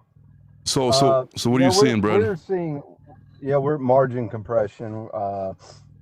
Tender rejections way up, and obviously that's pushing more onto the spot market. And rates are up, and capacity's tightened. The question for us is, and I'm interested in your guys' opinion without bias, is this a temporary thing or seasonality? There's still some displacement, or are we going to see it level out or drop some? Or, personally, if rates stay up, I think it's going to help the market. But my question is, how long does this last? And wish I knew, bro. If I think did, it's I'd be gonna go rich. down a So this little is the bit. third broker up here that said the same thing Dexy said. I think it's It's going just to taper temporary. off a little bit. I hope not. But I think Okay, we got to go one at a time. I Though. think So with the who wants to go? non-domiciled, that's the, Hold on, that's slow the down. big. Okay, so we're gonna go one at a time. Somebody was saying who wants to go first, so that way we don't keep on interrupting each other. Start from the top. Start from the top. Okay, so Tappy, we don't give a shit about him. Okay. Josh, were you talking? Yeah, so ahead. I think it's going to taper down a little bit. Now, I don't think it's going to be the $2 mile rates, $2.20. You know what I mean? West Coast, I feel like it's going to stay maybe in between $3.25. I could see it come down to about $3.50, $3.60, depending where you're going. I don't think it's going to be $4 a mile sustained, but I still feel like the rates are going to be up just due to the fact of all these odd-off areas as well. Like Texas had a broker call me today, a buddy of mine, offering $4 or $5 a mile to move freight. I don't think it's going to stay that high, but I think it's going to stay at a profitable margin. Just the customers are going to have to give y'all more in the long run. Okay, what about you? Seriously, what do you think? I mainly agree with Josh, but I think the biggest factor, like, that's way different this year than wasn't last year, is the non-domicile. I mean, it played a huge factor, I think, with these rates jumping like they did, and I think it's going to taper off a little bit, but still going to be very steady because, I mean, it takes off a lot of your things. A lot of brokers will not use non-domicile because of insurance and all that stuff. It can skyrocket anything that happens, so they absolutely refuse to do them. So it happens like that. In my opinion, I think, is just to see that the load postings went up that high from 1 year in December to the next year in December, and like you said, the non-domicile losing all those drivers. I don't make predictions, but I really hope it stays like this for a while because we need this change in the market in order to catch up from losses that we've been taking for the last 3 years. It's all dependent on the non-domicile. Thanks, Dexter, for letting me finish my the sentence, bro, when I'm speaking. Appreciate that, dude. So basically, like, it needs to stay like this for a little bit so everybody catches up with the trucking market because it's been bad for so long that we need to catch up, and it's about time rates even out. Because I mean, I can't even remember the last time the dry van national average was at $2.38. It's absolutely crazy. It's almost catching up to the flatbeds at this point because they're like at $2.57 or $2.58 or something like that, I think. So we're getting close to touching the flatbeds, and I really think it's time that something with the trucking market changed, and we need to make a good comeback, and hopefully the economy gets a little bit stronger and is going to tighten it up even more, and it's going to get even worse. That's worse for the brokers. That's what I think. All right, Dexter, go ahead, buddy. Yeah, it's the non-domiciles we talked about over the summer, and you're seeing that. That's But three. if it if the non-domicile taste doesn't go the way for the trucking industry, it's just going to go back to the bloodbath it was. They'll let them back in, and things will be the way they are. So they need to pass those bills that they've introduced, and vetting and everything, and then everybody's going to have to take a stand and just be like, look, we cannot do business with you guys like they have been. So if they do that, it'll save trucking. If not, then we're going to go back to the way it was and worse. Hope not. And then So Brad. here's my other question. My turn. Hey, I just want to go back at Dexy right here. Yes, sir. because you keep saying when non-domiciles come back, like we still out here. So let's talk numbers, right? Let's follow the numbers. Non-domiciles, and you guys know, dude, I'm an advocate for non-domiciles. I'm a non-domicile myself. Non-domiciles count for 5% of all CDLs, right? And then out of those 5%, I want to say, let's say 200,000 non-domiciles, 25% of them don't even have nothing to do with the spot market. They're, construction workers, bus drivers, etc. And then maybe like 20% got theirs taken away, like Texas and Colorado, and all the other states like myself, California, we still out here. So how could we possibly? Okay, but are you talking about this are you including increase? the non-domiciles in this ELP shit too, or no? Because this is where I get confused all the time. No. Okay, so I think Well, what he's saying is like. Well, that's the thing that people mixed up the EOP with the whole non-domicile thing. Because EOP is whether you're a citizen or no citizen. Because I know a bunch of citizens that can't speak no English, and that's are like, you involved in that 200,000 case out in California, sir? No, not in the California. I'm in the federal one. See, you get that mixed up. There's no 200,000 California. There's the 17,000 California. There's the 200,000 they just overall lost that to federal. 17, and New York had like 22,000. Right, And then, let's just not start again with this fucking non-domicile fucking ELP shit. Right. Let's just So the point is, the point is the point about the market but it was filed in California, right? The point that I'm talking about the market is that right now we only count for like 2% of the market, and we're still out here driving. It's like how are we? In other words, I want to challenge like in 2 months. Let's get back to this conversation. Yeah, but then I think we're including the ELP guys that got thrown out too. So we're including those guys, and I think we're just going to group it in with the non-domiciles. Yeah. There's no question. There's less drivers in the market. And then also, what about highway blocking? The non-domicile CDLs too. You know what I mean? I got highway still out here. Yeah, but I'm saying, but a lot of people got the messages, had to put their license up, so a lot of people got banned off a highway too as well. There you go. Not able to get loads. So I mean, brokers vetting the drivers. See, the brokers vet the drivers. This is what you're going to get. Yeah, and then Bradley, are you noticing, are you guys going to be loosening your like rules and regulations towards signing up new carriers at this point, or you guys have not got that far in that point yet? There's a fine line there. You look at it from a risk mitigation standpoint versus capitalization on margin. So it really becomes a risk reward scenario. I have every day, especially when what it sounds like to your point, since capacity's tightened up, you tend to want to loosen your restrictions, but you have to be really careful from a risk management standpoint, and you can't always just check a box. Each story stands on its own. So you might have someone that's lost their authority for 4 days or 8 days because of an insurance situation where they were renewing their insurance and something didn't get filed correctly. Are you going to not use that carrier that you've built a relationship with before because last month they let their insurance lapse for 4 days and they got it redone? Of course, I'm gonna use that carrier, but a bad actor, possible MC that's new in the marketplace, and there looks like there might have been some identity theft, and they've got one inspection and 19 trucks. You start looking at things like that. We're not going to use that carrier. Got it. So basically, you're saying they're not going to let stuff slide like they have been. No, they're actually going to let stuff slide now they are going to let stuff slide, so they're going to go back. So he's saying you gotta weigh out the Sorry, I was saying you're saying like you gotta weigh out your risk and your reward, right? Is it really worth the risk if you're gonna if someone crashes or does something else and you have claims? Is that really worth your risk if you're gonna take this kind of like a shady risk, a little bit, or do you do it and then it's risk over reward? I feel like it's what you have to look at now with it. I thought they were passing a law through Congress about that.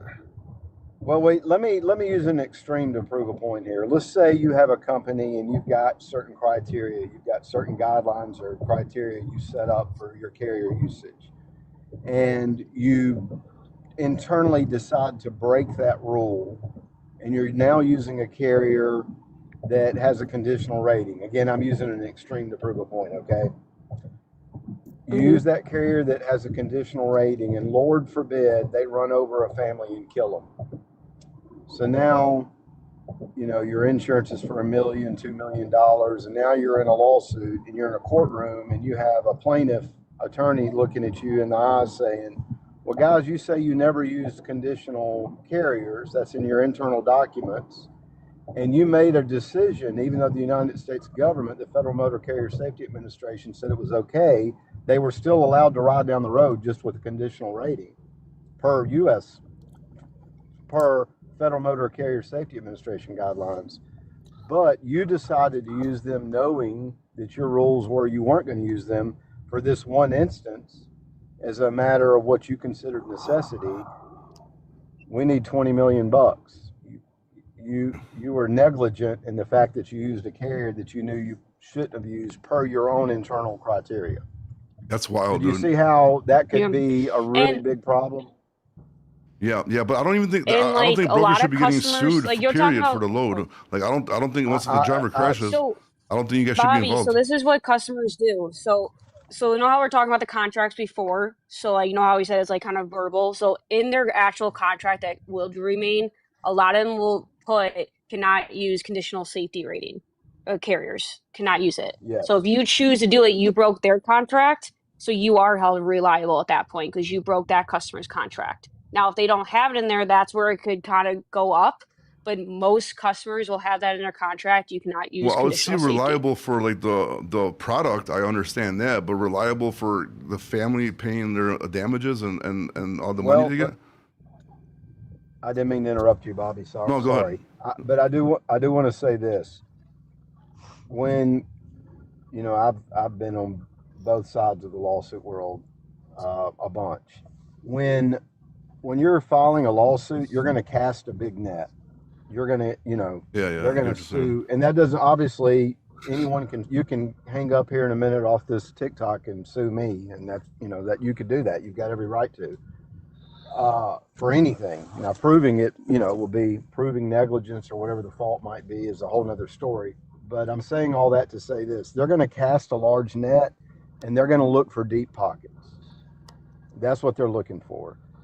Now, as you said, proving that and who's responsible, you know, it's a whole nother world, a whole nother story. But even when you win in litigation, have you really won? No, because you paid so much money. $300,000 in attorney fees. Bro, I just got done with a lawsuit, bro, like a couple weeks ago, dude, and I just don't even want to fucking think about it anymore.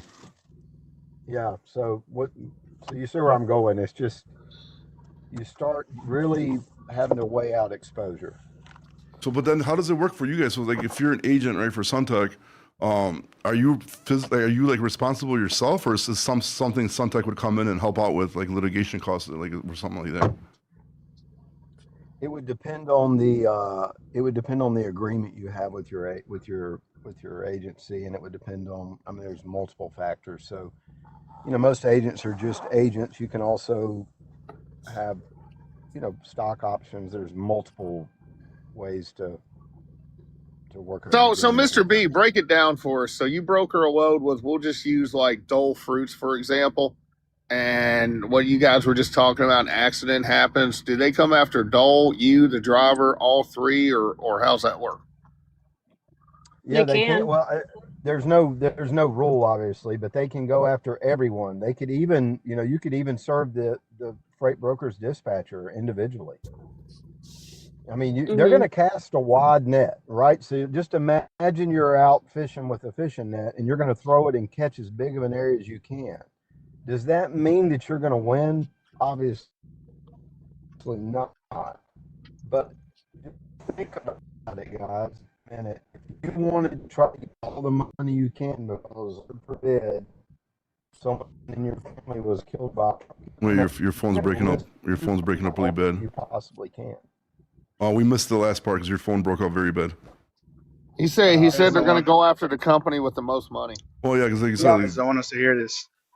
Oh, because like he said, like, the lawyer would just sue everybody and whoever fucking, you know, yeah, that's usually how it works. But yeah, lawsuits suck, man. And we definitely need a revamp in our court systems too, because this is absolutely crazy. So every freight broker we had on so far eating dicks, right? So I had a question. I had a question to ask, and it's not really. Don't worry, Bobby. It's not related to non-domiciled. It's just about this whole market thing. Yeah. Based on you guys been talking as brokers, that it's tough right now. You guys are losing left and right because of the market that's today.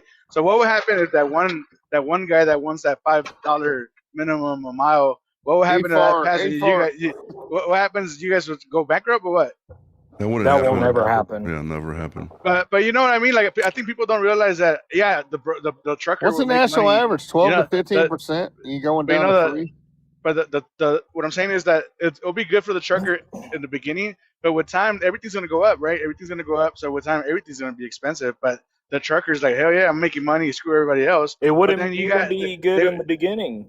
But they want And that broker transparency. It kind of doesn't work, because then if everybody's able to see what the broker is bidding, then another broker is going to come and underbid it just by a couple. Not of only bucks. that, if you want to talk about And lawsuits, bro, because when these dummy carriers like see this transparency and see the customer's Yeah, information, and they start back soliciting, then getting sued for back soliciting, then they're gonna see like. Yeah, actually, that's a good question for Bradley. Bradley, what do you think about this whole broker transparency shit? Because this shit pisses me off.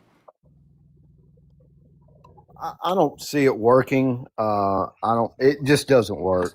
I mean, we can debate it however you like, and there's parts of it I don't understand. So I wouldn't have an opinion that would have much weight. But I do know this: there are lanes that we tell, especially in this market, that we're losing money on right now, and that's perfectly fine. We've made money on them, Yeah. and trucks have lost money. So if I was I'm not mad at truck drivers in the spot market right now, or carriers. I'm not mad at them at all. Get all you can get. I get it. It's part Yeah. of the free market. It's part of trade. I'm not eating a ribeye tonight, but that's okay. The market will adjust, and the market will adjust, and if we really want a healthy market, rates will go up where carriers can make and who am I to define that? My opinion has very little value. Who am I to define what someone else should make? But carriers should be able to make a decent living and live well, and brokers will adjust and pivot to the market, and shippers will have to pivot and adjust to the market, and that's a healthy market. No, I'm talking about the But broker it's gonna transparency. all- What do you like? Yeah, what I do you did think get about off this broker subject. transparency shit?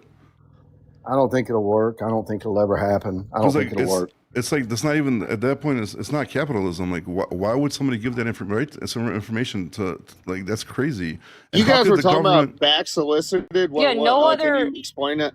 Because so if you have, I never heard that before. You have a customer, right? And whenever you sign on a carrier that does a load, they sign a contract that says you're not going to back solicit the customer. They're going to sue the shit out of you. So now these dummy carriers, say if broker transparency for some reason goes through, they're going to receive the paperwork which shows all the customers' informations. Now these clowns are going to call the customer and be like, "Oh, I can do it for cheaper for you because I got your information. So let me call you." And then that broker has a contract with them is going to sue the shit out of them. Then they're going to lose hundreds of thousands of dollars with human litigation and paying the damages that it caused if the customer, even if they reach out to the customer, not even get a load, they could get sued for back soliciting right there. So, and that's like a lot of shit people don't understand. Like, they can't do, and they think like, they really think they're going to reach out to the customer after they get that information and try to, get them to, go do freight with them instead of the broker. So, Now, I'm So, not so gonna you're lie, basically I'm saying guilty that of they it. did a brokered load and then they tried to get the customer directly to work with them. correct. And that's in the contract with the broker Okay, that directly yeah, says you okay. cannot back I thought that's solicit. what you were talking about. Yeah. Yeah, but it seems like that happens all the time. I read about that on the internet. Yeah, but people ain't stupid about it. They'll call from a different company, a different MC number, or they got a trucking company in the brokerage and they'll call from the brokerage or something. Like, kind of be slick about it. But like these guys out here, like rooting for this and trying to get this to happen are I'm sorry, but not the brightest bunch, man. I mean, So do you feel they're just But- trying to put the but- broker out of business or what? dude, pretty much. they don't know But what the are fuck they- they're doing. But I think, look, this is what I think as I've been 12 years into this, right? And it comes out, what I've learned in the 12 years is it comes out as a cat and mouse, right? At the end of the day, when it's peak season for us, we got to get as much as we can, because when it's peak season for the broker side, we're going to lose. Not lose, but you know what I mean, right? You got to take it while it's there. Well, the reason I say that is the first 2 years that I started trucking, C.H. Robinson, I used to work with C.H. Robinson a lot because they're like the only ones that would work with me, and Coyote, right? And when the rates went up, and I would tell the rep, like, hey man, the rates are up. Me being new, he'll be like, hey man, well, here's the thing. You could go with another broker and get more, or you can stay with me at the rate and get consistency. So me being new, I looked at that, but after the second year, I was like, man, fuck you and your consistency. Oh, I'm yeah, out no, here to Robinson's get money is weird. today. because they're usually Wait a good. minute, with that wait a shit. minute. Yeah, you just brought up a good point. Is there like a season that the brokers do better than others, or is this just kind of like Well, a it used wave to that be, you're riding Dexter. like It a used to roller be coaster? before the pandemic. Dexter, you're not a you would- trucker? Yeah. No, I am, but I'm a He's a company company guy. driver. Before the I'm a pandemic, company, bro, sir. it used to be like, okay, we know first, January's gonna suck. Second quarter's gonna get better. Third's gonna be good. Fourth is gonna be great, right? And then we knew watermelon season, we knew produce season, and everything kind of aligned. So, okay, carriers are gonna make the money then, brokers are gonna make the money then. We kind of knew what was gonna happen. But after the pandemic, everything got so messed up, it's unpredictable, so we don't know what happens anymore. But yes, we used to be able to, because I've been doing this shit for like 20 plus years, dude. So like you just, you're used to it. This market, January sucks, February sucks, then March, April starts shit happening, and you knew what was gonna happen. But after the pandemic, it got flipped so bad that we just ate dicks for 3 years, bro, which like never really happened ever. Like even 2008 crash, bro. I remember we still did good in 2008, 2009 in trucking. It wasn't bad. Like maybe it wasn't the best, but it wasn't like this. So like everything's just so unpredictable right now, and the market's been bad for so long that I think that's why everybody's going crazy right now. Broker transparency. Bobby, your screen. $5. What's wrong with my screen? Your little stick in your hand. Oh, and then $5 per mile. That's not lit yet though. But thank you though. And everybody's going crazy right now because they've been losing money for so long that this is like going to their head. I've never heard anything about broker transparency in my life before, dude. This is the first time. Well, brother, it wouldn't work to begin with, dude. Because okay, say they do broker transparency, right? And let's just say they have $5 a mile with a 3% broker cap. What's going to happen is the brokers are going to shut down, and half these motherfuckers that are rooting for it, they don't have the money to hold up running 60 days if it's a net 60 customer. They don't have the money to run for 60 days before getting paid again. They don't have the options there, and then it's going to end up monopolizing to where the point Swift, JB Hunt, all these other big name trucking companies, they're going to get the freight, fuck it up, fuck the market up for all these owner operators out here, and after a while there ain't going to be nothing for nobody. It's going to Who invented that 30-day thing? What 30-day thing? I mean, that's also too. I was wondering who invented that 30-day. The pay terms? Net that I mean, it's like standard. It's a credit line, pretty much. It's like, hey, But the customer giving pays you you in 30 days. Yeah, I'm giving some you of them 30 90 days, days, to pay bro. me. Some of them Yeah, 60, some of them 90. a lot of these guys, a lot of these customers, especially in this environment with capital costs. I know the Fed's lowered rates the last few times, but capital costs have gone up so much to fight, from a monetary policy standpoint, to fight inflation. Customers are pushing and pushing and pushing, especially since capacity's lightening and everyone and their brothers calling trying to get their freight. We're seeing 45, 60. I've seen 90-day terms. Yeah. You can move our freight, but we want 90-day terms. Anheuser-Busch is at 120 days. Yep, they're keeping your money. Like, So you're they're going to basically hold like a your money bank. for and then that means they're going to pay you in like 130 is probably what that means. Not more. Yeah, Well, exactly. Walmart's still Yeah. doing 9 months, right? Walmart, No. it's quick, man. Yeah, they're quick. But No, that's the thing, though. Like everybody that wants to broker transparency, pretty much, there's good brokers and there's bad brokers. There's a lot of brokers that have ruined the name brokers for brokers. But you have all these people that want to do it, but yet they don't have $250,000 to keep shit running because the trucking industry, like we all know, is expensive. Yeah, and $250,000. We went through $400,000 today in my office. So $250,000, you can't fart for that. Yeah, dude, it's rough, dude. Especially like, dude. So, Mr. Bobby. Well, Bobby, Yeah. remember, Go ahead, man. Bobby, I was gonna say, remember that kind of experiment you did? You posted like you write the broker transparency. Your lane was like Iowa or Illinois to Iowa, right? And Yeah. you said that you had $2,000 in it, and 2,800. you Yeah. offered somebody $1,500 for 2,800. You offer somebody like $1,500 for a dry rate, which is crazy, a great rate. Yeah, back then. And Yeah, people are today, I coming don't at know. you like, "Oh, how dare you!" Yeah, crazy, And you're right?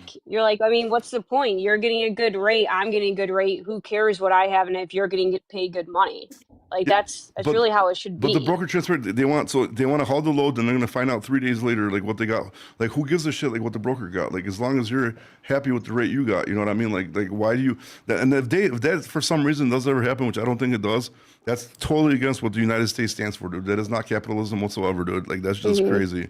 Do Like, you think everybody's crashing because we've been in this freight recession or whatever we want to call it so long? Yeah, they're crap. But then you got people that like fucking like, you know what I mean? Sorry, I like McCown a lot, but like he has no business saying half of the shit or going He's for a half of the shit. company driver. Remember that. Yeah, and like But you know, Our founding fathers. yeah, dude, it's like, dude, it's just crazy at this point. Like you got these people like they don't even know what the fuck they're doing, like over arguing for like, dude, if you like realistically say just say his name. $5 Say per his mile name. We happens, know right? it. You know what's gonna happen? All the small shippers, all the small distributors, customers are gonna go out of business. They want to be able to afford freight lanes. Like how do you put a minimum like for something like everybody has a different operating cost. Every market is different. You know, like you could be in a cheap market where there's no fucking freight. So like, dude, there's no way that's gonna happen, dude. Like, there's no way that's gonna happen. It's like, Hey, listen, just face facts. Some people are willing to work for less than others. That's a capitalistic market, capitalistic society. But check it out. I just read online that $500,000 of protein powder was stolen out of a Cook County warehouse. Is yeah, that in all over the Bridgeview, bro, news? right down the street, they got busted with that shit. Yeah, dude. Wow. Yeah, not that far from here. 500,000. I grew up in the town over from Bridgeview, actually, which is Bridgeview. Is protein powder code for something? You're no, a it's sell cider, Bobby? protein powder. Yeah. Well, I technically, thought I it was was born on, It's like whey protein powder. Just read Yeah, it. I was born on the north side, but I moved south. I thought we were talking code names. Like, what are we talking No, about here? protein, no, protein powder. vitamin supplement, GNC stuff.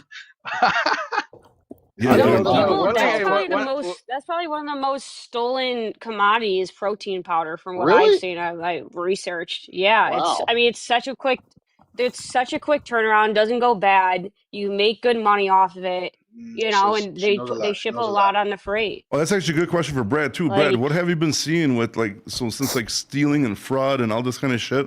Like, how's that affecting brokerages? Like, you know what I mean? Because obviously, like, how does this shit get paid for? If like, do you have the contingency for something like that, or like, do you guys have to come out of pocket for some of these loads, or like, how's that working, and how's that affecting like numbers and shit?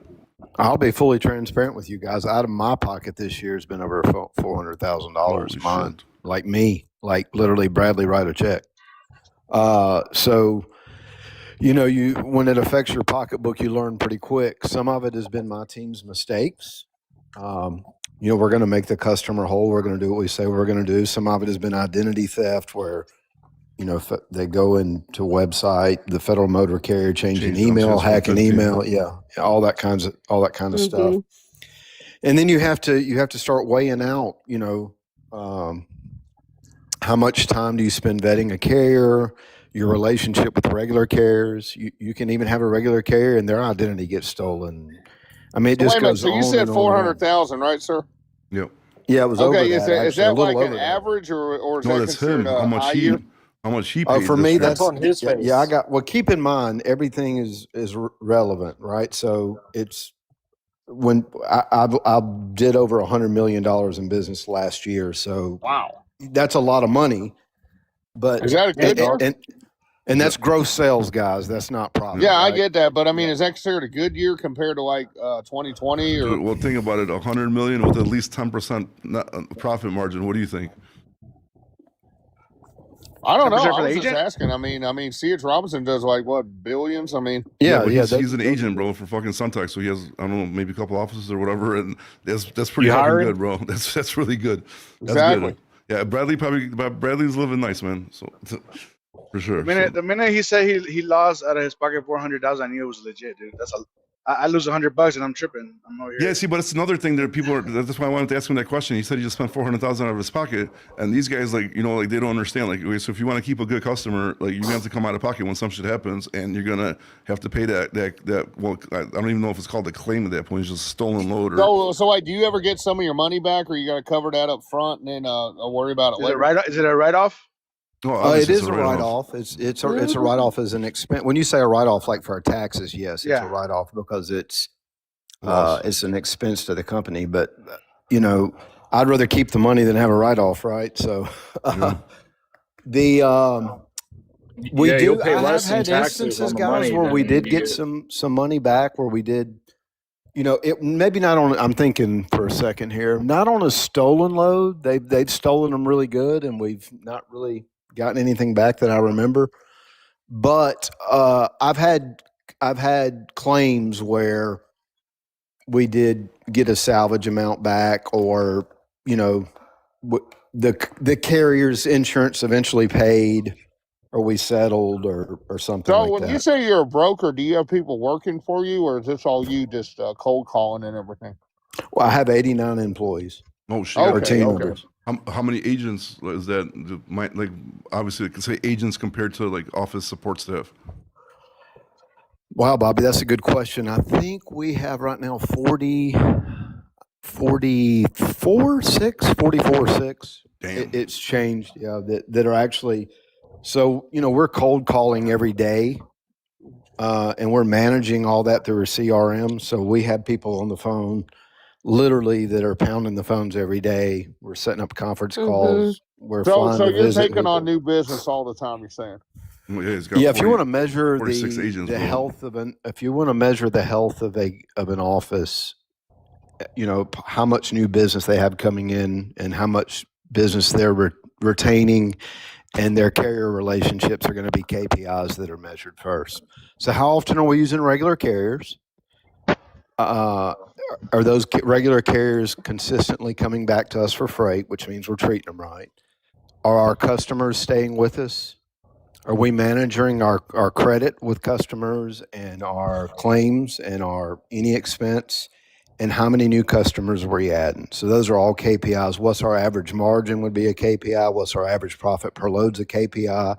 How many loads do we lose money on, which fall into that KPI? So, last month we lost, I'm telling y'all more than I probably should. We lost $121,000 on loads last month. That was my load loss. But not your overall loss, just Sure, that was not my that was my Okay. overall loss for that month. So I had loads that we booked that we lost money on. And again, extremes to prove an example. I know I used that term earlier. We had loads we lost $1,800 on. We also had extreme wins. Every once in a while you'll get a win and you'll make a lot of money on a load. But you have to weigh it out and go with an average. Yes, of You'll course. take loads that you lose money on that lane weekly to get other freight from that customer. And that's where broker transparency would be really weird. To send someone that says, hey, I'm paying you $1,200 on a load and they're giving it to me for $900 every week. Most drivers are going to think that's BS. They're just going to think that's bullshit. Yeah, that's another thing they don't fucking understand, bro. Like, you know how many times, like, say for example, for my customer, if I got to eat a dick because like they need something, I'll go and I'll just lose money on a run to go Sponsors. because they need right because they need like a load of pallets or they need something or they need something done where it's gonna make me lose money. Like I'll do it because like you know what I mean because Hey, of how them. about this? Tell us how common is that? What to do stuff like that? Do you take losses? Yeah. Because everybody's screaming out broker transparency, and I can just tell you, if you have $100 million a year business in this country, and if you make 1% profit margin, that's considered good. So, but what do you like? What he just mentioned, right? Like he said, like, why wouldn't he make 100 million gross, right? So why wouldn't he take losses on a load for a customer he's trying to get in the beginning just to get in the door? Bad business. Yeah, exactly. That's bad So business. like he said, that shit happens all the time, dude. Especially if you're a big company like that, and there's potential in that customer, and because basically, right, Bradley, like tell me if I'm wrong, but for example, because like once you get in with a customer, even if you're doing one lane, at least you get in with them, right? So then opens up doors to do different stuff with them, right? Maybe. Okay, so your thinking is you help them out, scratch their back, they're going to scratch yours. Well, it's not necessarily even Yeah. scratch. So Bobby's right, guys. So let me just give you a scenario. Say I'm going to try to get in the door with a customer. What are you bringing to the table as a broker? You're selling results through service. You're not even selling service. You're selling results. It's an emotional connection. Like, what do you Yes. you want that customer to realize if they give you the freight as a broker, they are not going to have to worry about that freight. You're taking worry off their plate. Now, they buy for a multitude of reasons, but one reason people buy is for price.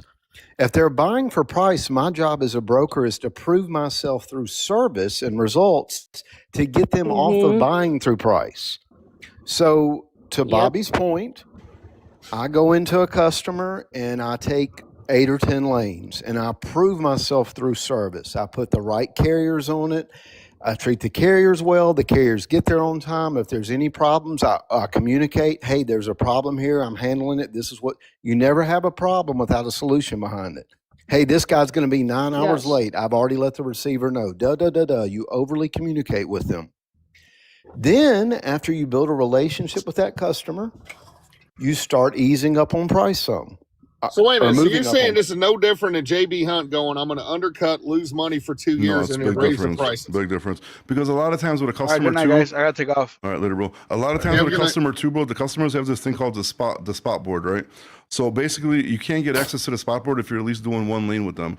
So what a lot of people will do, they'll take like a lane they're going to lose a couple bucks on and just fucking lose it just to get access to that spot board, because that spot board is going to make them a lot more money than that losing on that one lane, right, Brad? Yes, what I'm that talking is about. 100% correct, and that's what's happening in the brokerage world today more than ever. And when I say today, I'm defining that as the last 3 to 4 weeks, the last Thanksgiving through now. So what is that? 5 weeks. Yeah, I bet you the spot What board's we're good right doing now. is So we're is this quite taking common? losses on our contract freight, and we're trying to subsidize those losses in the spot market. To what Bobby said. So, Yeah, but the spot market went below the contract freight earlier last year, right? Last oh year, yeah, last Okay, year, first time sure. ever, right? No, I'm sure Bobby, it's is it happened. first time ever? I guess I don't know the answer I to don't that. think so. I think it's Yeah, that's all the articles I read. So by doing that, you guys actually lost money twice then, right? No. What do you mean? No. Contract rates are always higher than spot rates. What do you mean? No, I think you got something wrong, because contract rates are always higher than spot market rates. So you're saying, and the spot market jumps over Yeah, contract. but if you're saying you took a new customer on, lost money, we're going to make it up the spot rate, and the spot rate went lower. Okay, then what you he lost means? money. No, that's not what we mean, bro. It means like this. Okay, so like when he's saying we're going to, because like example, if you're going after, because like it used to be called Blue Jay, but now it's like E2 Open or whatever. So a lot of these customers that are on there, for example, you have to win at least one lane from them, right?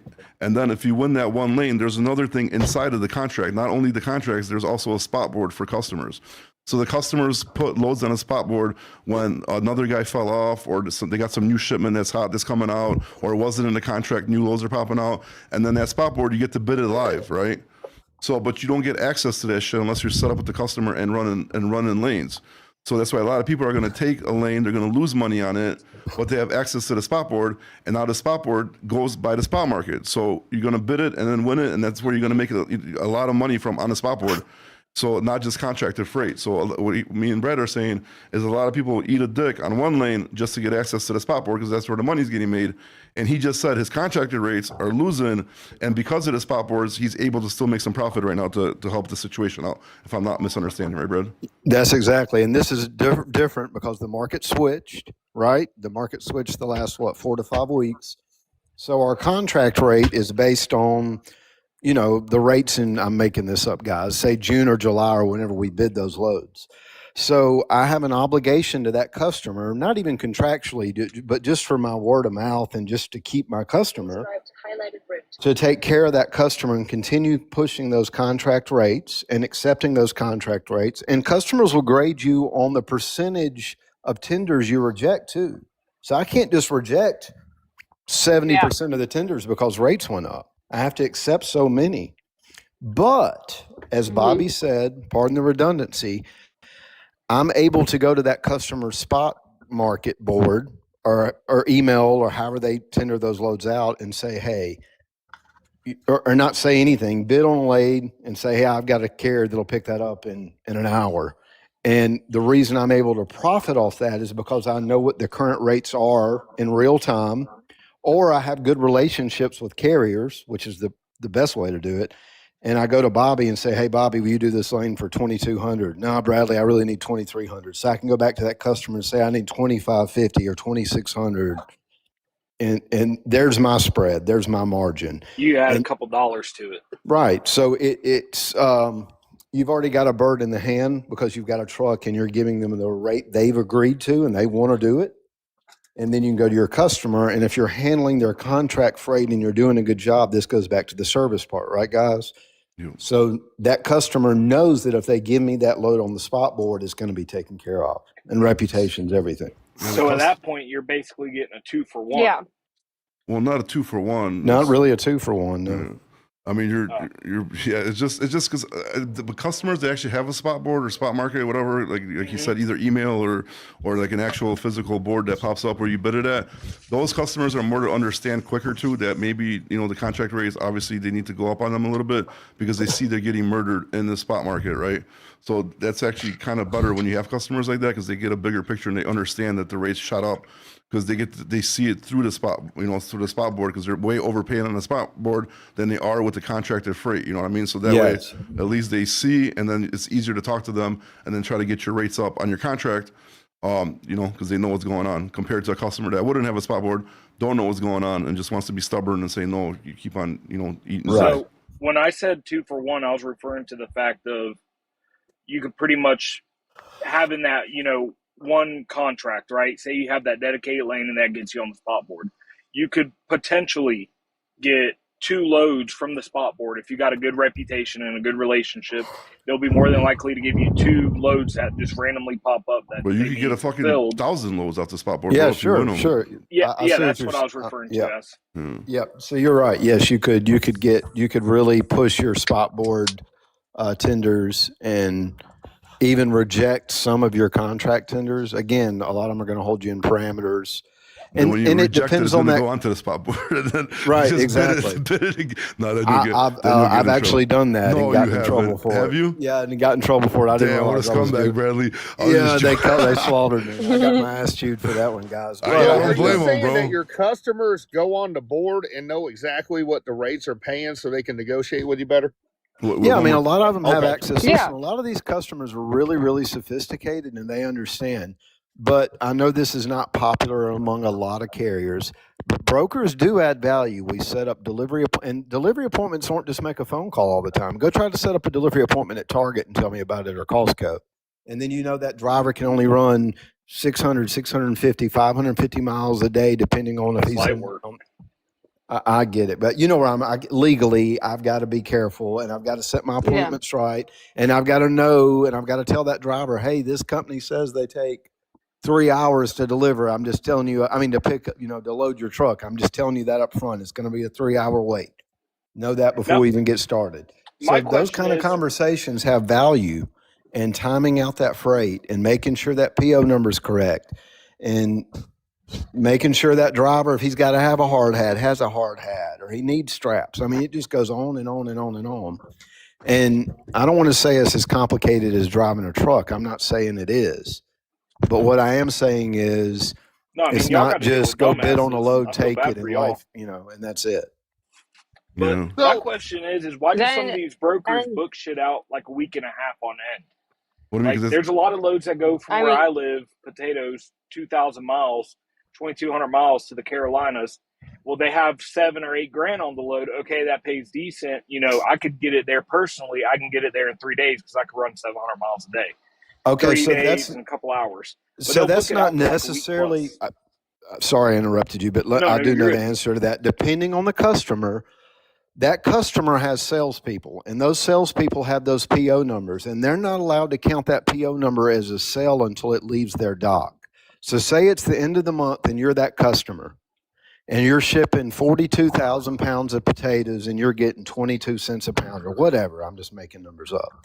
Mm-hmm. You got to get those potatoes off your dock, and they're not considered a sale that you can write down and get paid commission on as a salesperson, or a sale where the wire or ACH is owed from the customer they're delivering to until it leaves their dock, or until that PO is en route. Some of them work like that. They even factor their money, believe it or not. Some of these companies factor their money just like trucking companies. And where we're used to having a signed POD, they might have an agreement where they can go ahead and get the wire once the product leaves their dock. Or to meet the covenant, the banking, they might have covenants with their bank where they have to have so much product off the dock to meet the covenants the bank requires. But the receiver is saying, hey, we're not accepting that PO until January the 10th. So they want that off their dock, and they're willing to pay a truck or a broker to hold it for a day or two more than they should from a cash flow perspective. That sounds like an audit when they come in, but they'll put it on a trailer. Because I have a question about what you just said. All right, it's got to be I the had last meetings question. in the It's got to be the last office at, question like- because I gotta get off, dude. So We'll so say go like ahead. JB Hunt, and they'll say, well, as long as we have this load booked, it counts for the quarter, but you didn't get the money in. But they count that as a sales, and they'll put it in the revenue as sales call because they always want to get all these loads booked. And I'm like, well, don't you have to have actual cash there? And they're No, like, it no. depends on the accounting. Yeah, it depends on the accounting. We work off, ship date, delivery date, and invoice date. So I can work off whatever KPI I want. If I want to Okay, see so where for I'm example, going, they wanted to book as much freight as possible the last week of December, even though they're not going to get paid till first quarter of 2026. And I'm like, how does that work? Because you have to have cash money. And they're like, well, that's just the way trucking is. That's for just get a cash flow going, bro. When times are slow. All right, but I got to get off. Hey, Bradley, I'm gonna shoot you a message on here, dude. all right, I'll answer you this time. Yeah, I Hey, wanna Bobby, do, have a do good a night, podcast. buddy. All right, guys, All thank right. you very much. This was a fun one, very educational. Thanks, Brad, for jumping on. We definitely got to do a podcast because I think it would be super good, Bradley, man. it was good meeting you, buddy. You as well, guys. All right, guys, later. Keep All right. killing it.